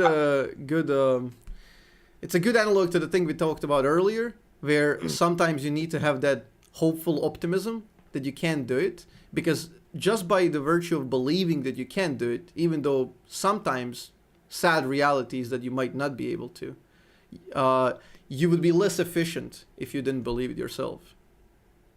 It's also with how our mind is wired. It is beneficial to be optimistic Yeah. because Even though we are. you can come across as naive sometimes and just foolish believing the system, if you work, you're gonna succeed in that. But if you don't believe that, then you will never succeed at anything. Yes, yes. It's always the first step. It's like if you play a game and your mind is in a place where you think you can't win, you have most of the time already lost unless you're going to, sure, some players still perform during that, and you're gonna have that one guy that says, I can still play when I'm being negative. Sure, sure, sure. But it does become a lot more difficult because it's like we are very ancient creatures, and we are living in a world that is not it's so technologically advanced in comparison to where our biology is. Like we are not keeping up at all, and there's so many ways of hijacking um, what what your brain wants to achieve in many different fashions. It's like I think the best example of a person that people can look into in order to learn more about this topic is just Dr. Andrew Huberman. Like this guy is super huge, super Huberman, big. yeah, heard about him, yeah. Everyone's heard of him. It's like there's this one simple thing. There's a simple trick that he has showcased. It's like in order to feel more energetic, just look up into the sky for 30 seconds. And this is just a simple action of doing something that you would do while you are actively awake. So your mind thinks you're awake because you're looking up in the sky, and usually they use the sun to navigate, and that it means that you're traveling. So genetically speaking, it's like it's triggering something. It's like, oh, you're about to move and you're about to travel, so your mind becomes more energetic. And And on the flip side, if you're sitting like this and you are sitting like this in school, it's like your body begins to imagine, oh, I am going into a resting position, everything falls and everything follows, and then you're about to be sleepy and tired because you're doing actions that are actively promoting it. And the same way, there's many things in terms of how our psychology works is just if you're thinking in a more optimistic fashion, you will find more solutions. It's just how we work, sadly. Yeah. I love that you mentioned that. I'm a huge fan of evolutionary biology and evolutionary perspective because it can and it does explain basically everything you encounter in your day-to-day life. And yeah, as you mentioned, looking up at the bright light is the blue side of spectrum. The blue light is actually what kind of signals that it's morning, that you need to be awake, which is also how we kind of hack our brains by engaging in this fake blue light, which is Yes, also yes, why it's bad to be at your PC right before going to sleep because your body still thinks you're doing stuff out and about. for sure. Yeah. So yeah, there's a lot of these things how you engage, and yeah, our bodies are evolved like not for this environment at all. We've been evolving for the last 1 million years out in the savannah, like just outside, outdoors. So there's a brilliant lyric from one of Julian Casablancas songs, "Complicated mammals on the wings of robots." So that's basically what we are, just competing in League of Legends. I need to look up some more of him because I've only heard the song with the Lonely Island. That's What how I everybody found about that. That's exactly how I found out about him. It's pretty has funny, been but voiced. yeah, he's an incredible artist. That's the thing. And yeah, I found out about him through Lonely Island. Then like looked up some of his solo stuff. Then Strokes, Voids. He's basically in everything, and in Daft Punk as well. Basically wherever he is, there's some good stuff. So All right, I need to yeah. look the guy up because when you said his name, all I could hear is like, everybody was wearing Fingerless fingerless glove. gloves. Man, Oh! nice. I love it. Oh, that's Oh, man. awesome. Okay, let's bring it back to League. I have one very important question, extremely Okay. important question. What do you think about the champion select anonymity and dodging in League of Legends? Dodging the queues. I think I think that it should be costly strategically. Like I think that it's important that you lose something for dodging because it is a decision. And I am of the firm belief that the game starts when Champion Select starts. because I think that's when the game As starts. soon It's as you like you're press already, accept, yeah. like the moment you press accept, there's already decisions you're making, right? In terms of rune choice, in terms of champion choice, you are reacting to something the enemy does. There is decision-making process that should it should be scrutinized, depending on what you're facing, right? It's like if you pick a shit champion, you should be punished for it. Or if you are in a bad draft situation and you think that your odds of winning is very low, uh, I think it's important that you pay a price for it. Whether it should be MMR or not, I'm not so sure. In terms of anonymity, I think that on lower MMRs, I think it was very pointless. I think it was such a bad element to add to the game where everyone was just an OP.GG warrior and then dodging depending Horrible. on if someone was a lose streak or a win streak or whatever. And I think this just added an element to the game that was for me quite unexciting and boring. It was I think distasteful and just, yeah, it kills this, everything. this professor apps and whatever, it's like, you are optimizing your gameplay in a way that I think was very just boring. I think in terms of higher MMRs, I think the tricky thing about a higher MMR is when you are running into games with similar players over and over again, and you're playing against the same pool of players. I think maybe there should be some kind of a difference maker. But at the same time, now with how everything is, it's like there's so many players and masters and in grandmaster that it's just so many different players nowadays than what it used to be when I was high elo, because back in like season 3 and so forth, it's 50 like challengers.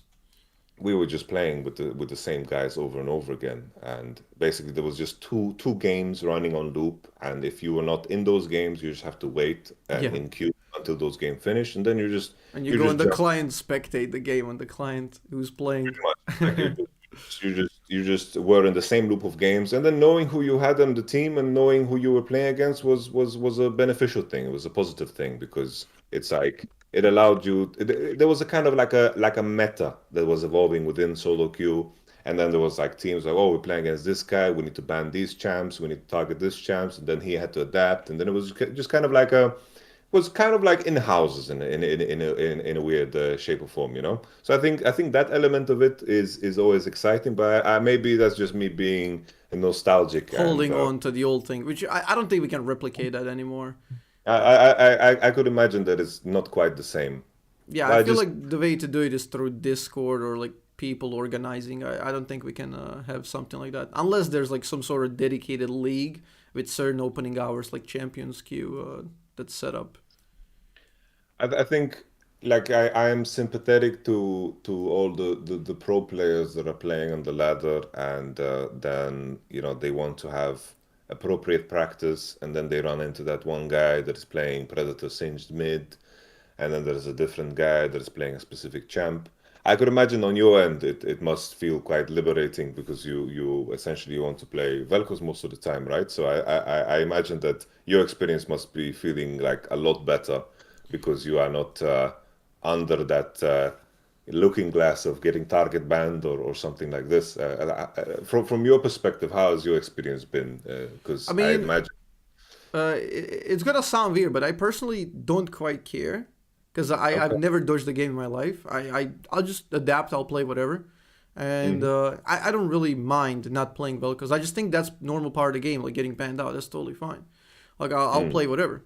I just think it's in the long term a lot healthier for the game to remove the data mining aspect where you create a meta game on top of a game where people are trying to be good at OPGG scouting, trying to be good at Yeah, yeah, memorizing yeah. players and adding people to friend lists just so they can see when they're playing and all of that. I think it's just a lot of quite a lot of distasteful like aspects which I don't think they really belong in Soul Queue experience. I feel like the best Soul Queue experience is just pure blindness. Like you go in not knowing what's happening, you get 9 random variables and you deal with it. Deal with it the best way you can, and even for the Singe Predator mid, like if he's there, he's in your elo. that Singe Predator guy got to your elo by playing that random strategy. So maybe that strategy has some merit to it, and that you should take note of and learn to play with it or against it. And yeah, that's how we evolve. That's how we get creativity. Otherwise, we just get gatekeeping and, oh, you're 52% win rate on this champ, but 53 on this one. You better play the 53 or am I going to dodge? So it's just, I don't think that's healthy at all.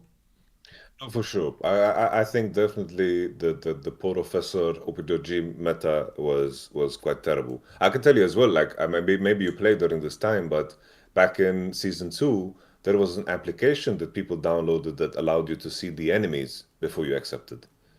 Like basically, it was a tool that showed you who you played against. So people would Nobody dodge. told you about that. Damn. So people dodge. So I never used it, but I do queued with people that use it, where you would just not accept. You didn't even have to dodge. You just didn't accept because you saw the opponents before you loaded into the game.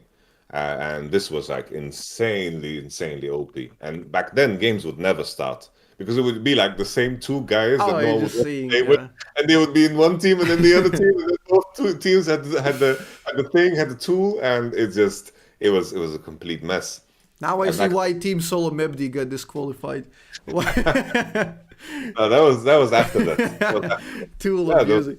there was a lot of crazy shit that people did to win games. Like people drop hacked games. Oh, this game is Oh, I lost. Let's remember drop hacking. Yeah, drop hacking. that was But all in horrible. all, I'm with you 100%. I think that the OP.GG Professor, I think a good balance would be if players could choose to be anonymous or not. Anonymous. Yeah, I thought about that as a I concept. like Sure. I like what they did in Valorant, right? It's like that Yeah, you just have exactly. a character, Elected. and then you just choose if you want to be anonymous or not. Like I said, you've had shitty games or your account looks terrible on OP.GG, you go anonymous, or Incognito mode.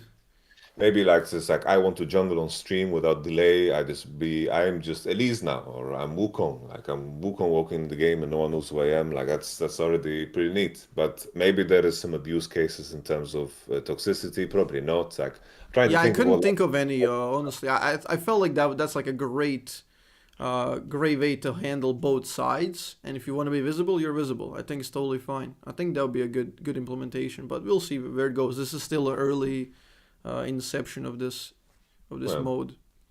I guess the one thing that I would miss about it is just like there's an element of like there's a social aspect Social to aspect, yeah. to the game where you see the same reoccurring names in your champion selects and so forth. But obviously now it's like I'm hovering around like a low master to diamond 2, diamond 3, so I don't see the same names that often. But in the past, I remember that this was just like the MMO aspect of it was very alive and well because you always interacted with the same people, same guys. You would through that you would even form teams and And you would meet and a lot of people, a lot of good friends actually that way. It's a pretty great much, way to build connections, just like the MMO as you said. Like yeah, there are players from MMO I still know to this date, like which you were in guild once back in the day. yeah, So yeah. for sure, I do like that. You mentioned earlier you should get punished for drafting shit champions, and I do agree. I think the game begins with when you press accept, and all from then on is just your skill. Um, so yeah, speaking of shit champions, have you been keeping up with Vel'Koz? Have you played it since last time we spoke? I've honestly like if whenever I played it, it was mostly in the support position. Uh, just as a substitute because I enjoy playing Vel'Koz more than the Xerath. In the cases where, like, for example, if the enemy team was picking Renata, I have Jin AD or something like this, where there are champions that the enemy has range supports, and you just add a little bit of extra range, and then you are playing outside of their pocket, and you kind of have a free lane, and you're just kind of playing whack-a-mole, and you're just waiting to land your spells to kind of win the lane. Other than that, not much Vel'Koz that has been. I don't know how beneficial, like since we spoke, like the addition of some items. Has the champion gotten better over the times, or has it gotten worse? Not What would really. you tell me? It didn't get much better. No, especially mid lane is pretty much for solo queue it's dead. In competitive, I think mid lane is really good. Mm. But for solo queue is just you're gonna be basically just holding on to the 50%. Every game is just gonna funnel you towards 50%. Whether you hard win or hard lose, it doesn't matter that much because you mostly depend on other 4 players.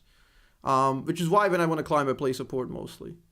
Yeah, that makes sense. Yeah, So I feel yeah. like you can get away with less gold on Vel'Koz. I Oh, feel for like sure. You that scale with levels incredibly well. You don't really need that much AP. Your passive damage is really good. So you build that utility, movement speed. You run around the map. Yeah, there's a very, very good support playstyle, which is... I was surprised that people were surprised that Heimer and Ashe and all of those champs worked really well in bot lane. Because I was playing Vel'Koz support in that exact way, that high pressure, not only on your lane, but on the entire map. You're playing vision control by damaging enemies, by zoning them out, and creating space for your team to play good macro, to have better decision making, obviously, because they have more vision, they can play dragons, objectives, you can... And also, that in solo queue it helps that you have that aspect of, you can pick where you go. If enemies have a clear weakness, you can choose to attack it. If you're mid, you're mostly stuck dealing with the waves. for sure. No, that makes sense. Yeah, like yeah. I think that the crazy thing about like the Heimerling is like the moment they locked it in, like we hadn't seen it before, but I instantly told my players, it's like he's going to queue whenever you queue forward with the Nautilus, and you're going to hate your life. So Yeah. you cannot queue in. We need to. They're going to place turrets level 1 on bot. We can fight them level 1 there, where we just go 5 into the bush, and then we have sweep on mid, and then if they don't place a ward, we can just swap back to ward trinket, so we get level 2 advantage, blah blah blah, and this is what we did. And then when we saw it in action, where it's just like I played a lot of Heimerdingers. Like sometimes I go on these I don't want, I want to call them hikes, but like for the lack of the better word, I go on these hikes where I just play 50 games with some champion that nobody plays. So I had all the Heimerdinger tricks down, and it just like everything just clicked. It's like, oh shit, this support champion is going to be like. There's some champions where you just know this champion has a shit ton of potential, but no one had the guts to like pull it off and to like 'cause every time anyone played against those Heimerdinger one tricks, it's like you play jungle, you can't fucking gank that shit. It's fucking pushing all the The time. There's movement turret speed is everywhere. so The underrated. move, the move speed is mental. It's absolutely crazy the move speed that you're getting, and always when you interact with those champions, like it was very frustrating, and you could feel the power and the presence of that champion, the potential of it, and I think this World Championship with Heimerdinger coming in, I think it was super super cool, and I think the same thing with Vel'Koz in a way where it's just the passive in essence is very unique. Giving you true damage, which is something that is a very rare source of damage in the game. I think there are definitely moments where you just get one shot by Vel'Koz and you're like, what the fuck just happened? It's like, Jesus Christ, he hit an E and then all of a sudden the game is fucking broken in half. Like there is definitely an element of that when it comes to Vel'Koz as a champion for sure. That's why I I prefer Vel'Koz over Xerath. I don't think Xerath falls in that same box for me because I agree. Xerath is quite a bit. He's straightforward. He's like a more simple version of Vel'Koz. When you're playing Xerath, it's mostly like playing first person shooter. You're just aim, shoot. If you're good at aiming, that's it. With Vel'Koz, there's a lot more nuance with the sort of mind games that you can run, and the control that you can like. He's technically an artillery mage, but the amount of control you can do in team fighting is just absurd. And I wanted to ask you, like, because you were one of the rare coaches who actually was very interested about Vel'Koz, and you talked to me about that. And I wonder why I have my own guesses, but why a lot of players and a lot of teams are hesitant to pick up Vel'Koz as a mid laner, because I think his competitive value far outweighs the solo queue. I think, yeah, I think what I found was the most interesting about Vel'Koz was just how easy it was to manage waves if you wanted to, with how strong your W is with 2 marks, and and honestly, like the main point of inspiration for us was back then. It's like we were scrimming Invictus Gaming 2018 at Worlds, and basically he was picking Vel'Koz into Rise, and this is Mhm. also where we were talking the last Yeah, time when Rise I was coming remember. back up, and Rise was in the meta, and then in my mind I went in that direction too. It's like Rise needs to take some element of risk in order to play in Vel'Koz's pocket, and he needs to play for the wave. Vel'Koz can also play for the wave, and there's always going to be that element of risk that Riot needs to play around, and Vel'Koz is going to be rather comfortable. I think especially now when ranged, like the melee supports are less prevalent, meaning there's not like a Nautilus ult or a Nautilus Q or a Leona ult in every single game. I feel like there is room for Vel'Koz to do better. I think in cases where there is not that many tools of hard engage and Vel'Koz has a composition built around him that it covers for his weakness where if Vel'Koz is ever late for an objective, that there is actually like room for him to maneuver himself without getting flanked by a Fiora and a Kali, then I think this is definitely a champion with potential, because I think when everything lands, which is not that difficult to do if you have some essence of setup where you just hit your E. I think that Vel'Koz definitely has a lot of potential. And I think the main thing for me, the main selling point for me was just how easy it is to manage the wave with W. And I think that you could get yourself out of tough positions within the lane where you're forced to trade very Definitely. actively with the use of clever W. And this is something that I noticed with seeing your play pattern. And I remember the games that I played, I think I was playing against like Aurelia or some shit, or like Zed, and these are not champions that you see that often in competitive. There's not a lot of players that have the guts to pick these. I could see myself seeing a strong Vel'Koz player pick it into the likes of maybe Orianna or Ryze, and these are champions that are definitely frequently picked. Or like there was even, I remember there was like a Lissandra blind pick. I could see Vel'Koz. Exactly. During that meta, when we saw nothing but Azir, Corki, and Orianna, I was so surprised no team had the guts to pull out Vel'Koz. I mean, he does require a little bit of bar of entry. You need to be kind of familiar with the champion in order to pull something out of it. Because if you just play him a little bit, he's just a basic skillshot character. But it's like Ziggs, fairly easy to dodge. Like, good players will avoid you. But if you take it one step forward, you can get to a point where you can deal with any player on the planet, as long as you're good at it. And not to mention the space you can provide in team fighting. I think this is just one of the big selling points for me is, well, competitive revolves a lot more about fighting near objectives. In solo queue, it's a lot more skirmishing. And fighting near objectives is something Vel'Koz does phenomenally well. With really good perpendicular angles, you can cut off the team fights in two and split them up and absolutely just control. And we saw this. My good friend Navkela he picked it, and he was dominating his games. He's a best mid laner in Montenegro. He played Vel'Koz. We saw GL Knight Vel'Koz, I think, in German league as well. Every time Vel'Koz has been seen, he performed reasonably well, apart from some exceptions, I guess. But even now, I think his win rate in competitive is positive. And I believe, honestly, like, trying to be objective as a league player, not like a Vel'Koz player, I think in 10 to 15% games, he could be a very, very good mid laner in competitive. For sure, when Vel'Koz holds, it's like there's this essence that every mage, like the dream of every mage character wants to be in that position where you can't be flanked and the enemy wants to break your position. And I believe that Vel'Koz is very strong in those spots. It's like if you're in a position that you can push mid actively and you can be first on objectives and you're the one defending the pixel as the enemy wants to approach when you're doing Drake or something. It's like breaking a Vel'Koz position is very difficult unless you have a way of flanking and disrupting Vel'Koz, which is very similar to any other champ. But I feel like Vel'Koz hits that break point of being very dangerous quite early.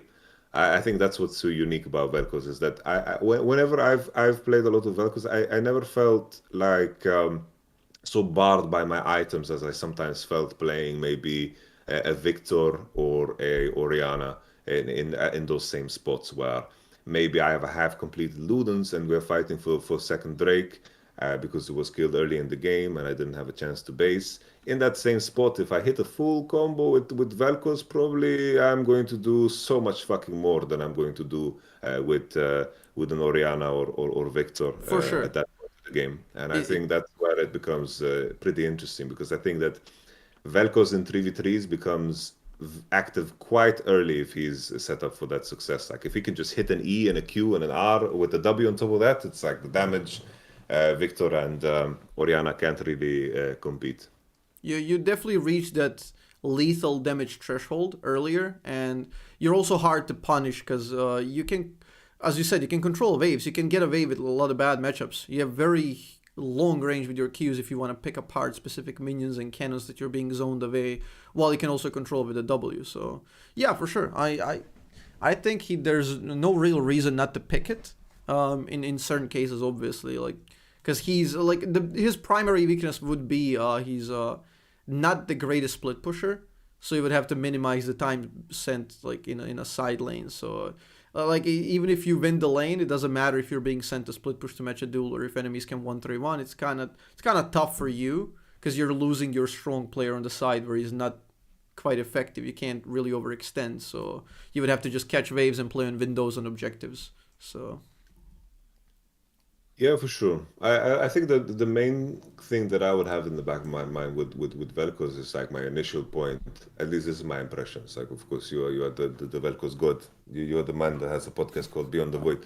And in my impression, it's like there is a fall off period for Vel'Koz where I feel like just due to the nature of the passive. And I don't feel like hitting those big items on second and third and fourth item feels as impactful as it does on some of the other mages that have a larger payoff later on in the game. Maybe my impression is wrong because I have very limited information. It's like I played maybe 15, 20 Vel'Koz games in my life, right? And half of them in support, so I don't generate a lot of gold. But in my mind, the main reason why I lean towards support is because I don't feel like I need access to that gold and that my performance in the game is quite linear without the context of items. Where let's say I hit 3 items on Victor, then it feels like I'm really like accelerated through the game. Well, what is your impression on this topic? It's like I feel very strong early, and then I feel like the item spikes aren't as impactful as I would maybe compare it to other mages. I think you're a little bit wrong. There's some really good item spikes. Primarily, the second item spike would be the best usually. Like if let's say mid lane you get the line reach into Horizon Focus, it amplifies true damage as well. So at that point you can 100 to 0 anyone on the map, and that's your biggest spike mid game. Now you are correct as it because he doesn't scale superbly quite into the late game because he doesn't. Like once enemies get to the point where you have Banshees or you have Zhonya, so you have 3 dashes late game, it can be a bit more difficult to position and get that optimal team fight. But the mid game is exactly where he shines, and I don't think this is a huge issue for competitive because a lot of teams specifically design their comps to play for that mid game, and they have like very beefy tanks. They play that team fighting front to back, and when you get to late game, it doesn't even matter. Like enemies are just in their base and you're barraging them. So yeah, in other cases, I saw it work, and I'm fully confident that it can work exactly well. And I think that item spikes 2 and 3 are amazing. At 4, he does get like a little bit of a fall off factor. I think the main concern always for me with Vel'Koz is it's like the better the player you're playing against, the harder it is to like if you can set up certain scenarios where you're clearing waves easily and you can farm and you can find yourself in situations where you're fighting in larger groups rather than being forced to be pulled around into crab situations where you're walking through angles where you don't want to walk, face checking bushes where you don't want to go, and the game becomes a little bit too chaotic. Messy. I feel like this is where Vel'Koz becomes quite uncomfortable. And if the enemy laner has some kind of information that allows them to like walk on you and bait your E and bait your Q, I think this is where it becomes a little bit more difficult, and it's just a question of like how good is the Vel'Koz player against the other player. And For sure. I think that if you have players of equal skill, I think usually it's harder for the player that is the Vel'Koz to land an E while laning or like hitting the Q in that context. And I think that's usually where like the biggest challenge is, because it's like if I think of like humanoid laning, he could really like press the nuance of those finer details. But if you find yourself in a position where you have access to those situations where Vel'Koz truly shines, which I think is if he can fucking press his spells on a target very early on in the game, I think he fucking really, really does absurd amount of damage for sure. Yeah, I agree. He definitely doesn't enjoy that very chaotic environment. As a lot of champs, they just don't wanna. They wanna be in that stable scenario and then look for that grouping and team fighting. Yeah, yeah, for sure. So, this has been going on for a while. Are you getting tired? I think I have lost track a little bit of time, but I think we can let's round off the next 10 minutes. How does that sound? We Perfect, do perfect. it? I wanted to loosen it a little bit now and just calm it down, because well, we listened to the Lonely Island, both of us. So Yeah, I yeah. wanted to ask you, what would be your favorite band or musician or artist in that?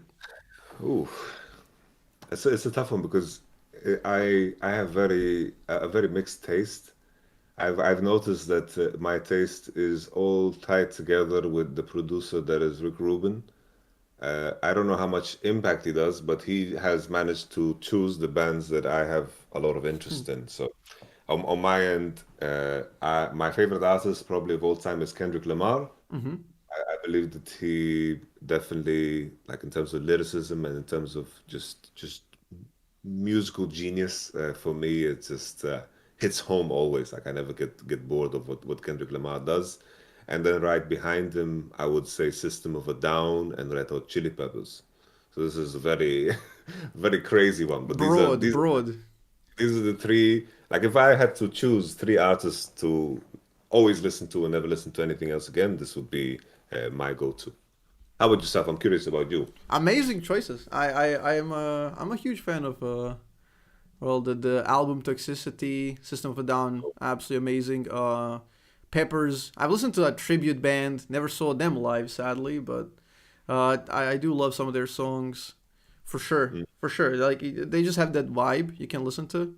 Kendrick Yeah, yeah. Lamar, I'm not that familiar with, but I've heard great things about him, and from what I've listened to, he does do the rap thing, but in not a very obvious and boring way, I guess. He's a very talented storyteller, and the way That's what he I've builds. noticed. Yeah, like the lyrics are just something else. He really builds his albums with an intention. Like often they are built in a way where the intention is that you're supposed to listen to the whole thing, but somehow as standalone songs they are still amazing. You know? And I think that balance is very very hard to strike. So often it's too deep storytelling, but he just manages to really find something unique every time in his music, especially in like the most recent album. Like he's always trying to push the boundary of still being himself, but still showing his development as a human. And I think that's what makes it so relatable because it's covered in this blanket of genius that is his musical mind. Yeah. That's amazing. Yeah, and you asked me for mine. For mine, the number one would obviously be this very underrated alternative rock band from Okay. Finland, Poets of the Fall. Okay. We need to Uh, link. We need to uh, link that when we're done. I'll When we're link you. done. I'll link you. I'll link you. I'll send you. Don't worry. I'll send you the stuff. I've seen him live twice, and to my surprise, they're literally better live than studio versions. Oh, The okay. singer is the best vocalist, the male vocalist I've ever heard in my life. So Okay. absolutely incredible stuff. The guitarist is just masterful. And I do dabble a little bit in guitar learning, so just to observe Okay. that is crazy good. Okay. S- Now you set the bar very high now. yeah, yeah, yeah. Now, I'm gonna listen now. He's the best guitarist, best male vocalist. I'm like thinking about the bands. I'm like, okay, yeah. he probably knows about AC/DC, Metallica, all this jazz. Like, I'm gonna see what's up here. You gotta Sorry, try. I interrupted you. You gotta try. No worries. Yeah. The secondly, I mean, we mentioned Julian Casablanca, so from his, I really enjoy Strokes, where he's a lead vocal. I think that their latest album, New Abnormal, is incredible. Okay. They're doing some great work. Recently, I've listened to quite a lot of Avenged Sevenfold. Again, wonderful guitarist, Sin. Hmm. I don't know, Serge Tankian from System of a Down. I do love his stuff. Uh, yeah, I mean, there you go. That's what's been going on recently, I guess, the most. Okay, okay. Did you do the Spotify Wrapped? Does it say the same as you're telling me now? Pretty much, yeah, most of it. I mean, a lot of it is skewed by the songs that I'm trying to learn guitar because I don't use Spotify that Oh, much. okay. I rarely. I mostly use YouTube on stream and all of that, and I use Spotify when I'm driving sometimes, or when I'm in a shower, or I don't know, I see, I see. or Okay, when I'm just spamming one song to kind of memorize it because when I want to learn it on a guitar. okay. So when you want to learn a song, you listen to it over and over again to get Yeah, the. yeah. Okay. I go to this music school, and it's like a rock school thing where they Okay. organize. They just shuffle players like in houses. They shuffle people Oh shit. into bands, and every month and a half you do like one cover song, one of your own. You make one song. Oh damn. Okay. Yeah, so it's really fun stuff. Yeah, that's pretty sick actually. It's very good to like work in a That's like team a and cool understand idea. how the arrangement works, different instruments, how you like pair all of that up, and how you actually the process of making songs goes. It's just mind blowing. Holy. Do people dodge groups? So how do you Yeah, shit? sometimes. Yeah. I need to dodge this group. You get OPGG. OPGG. They just pull up uh, the songs you've made in the past, all the covers, and nah, man, fuck this, man. the discography of this guy is abysmal. I don't want to play with him. I'll leave. -3 LP. The Yeah, but school I is mean gonna implement sometimes. anonymous groups. You're a group with ally 1, 2, 3, Yeah, 4, yeah. and And then you get on the day of performance, like, oh, it's you. Oh, that's amazing. I think this is a perfect place to end it. This has been great. I'm super happy you are the one I host. You're a very interesting person, and yeah, this just even confirms my previous thoughts. This is great. My perception was quite accurate. We learned a lot. We got the inside stuff both on EU and Korea. This is just incredible. Yeah, I hope you found this fun, and I did it. if you wanna shout out everything you do, like the Voice of Yamato podcast, which you guys should definitely listen to, and more. That's all good. Like if you manage to keep people listening to me all the way to the end, then I need to know your secrets, Azzapp. I'm on YouTube, I'm on Twitch, I do the usual business. If this is the first time you guys listen to me, then thank you, Azzapp, for introducing me to a new crowd.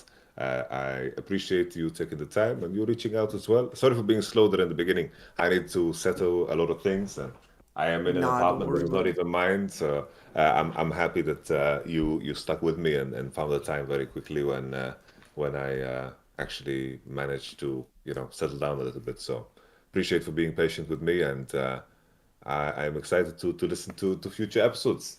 All the best to you, Azap. Beautiful. Thank you. And if Thank you you very much, listen man. to this part, leave a comment. Tell Yamato you heard him all the way through. There you go. Perfect.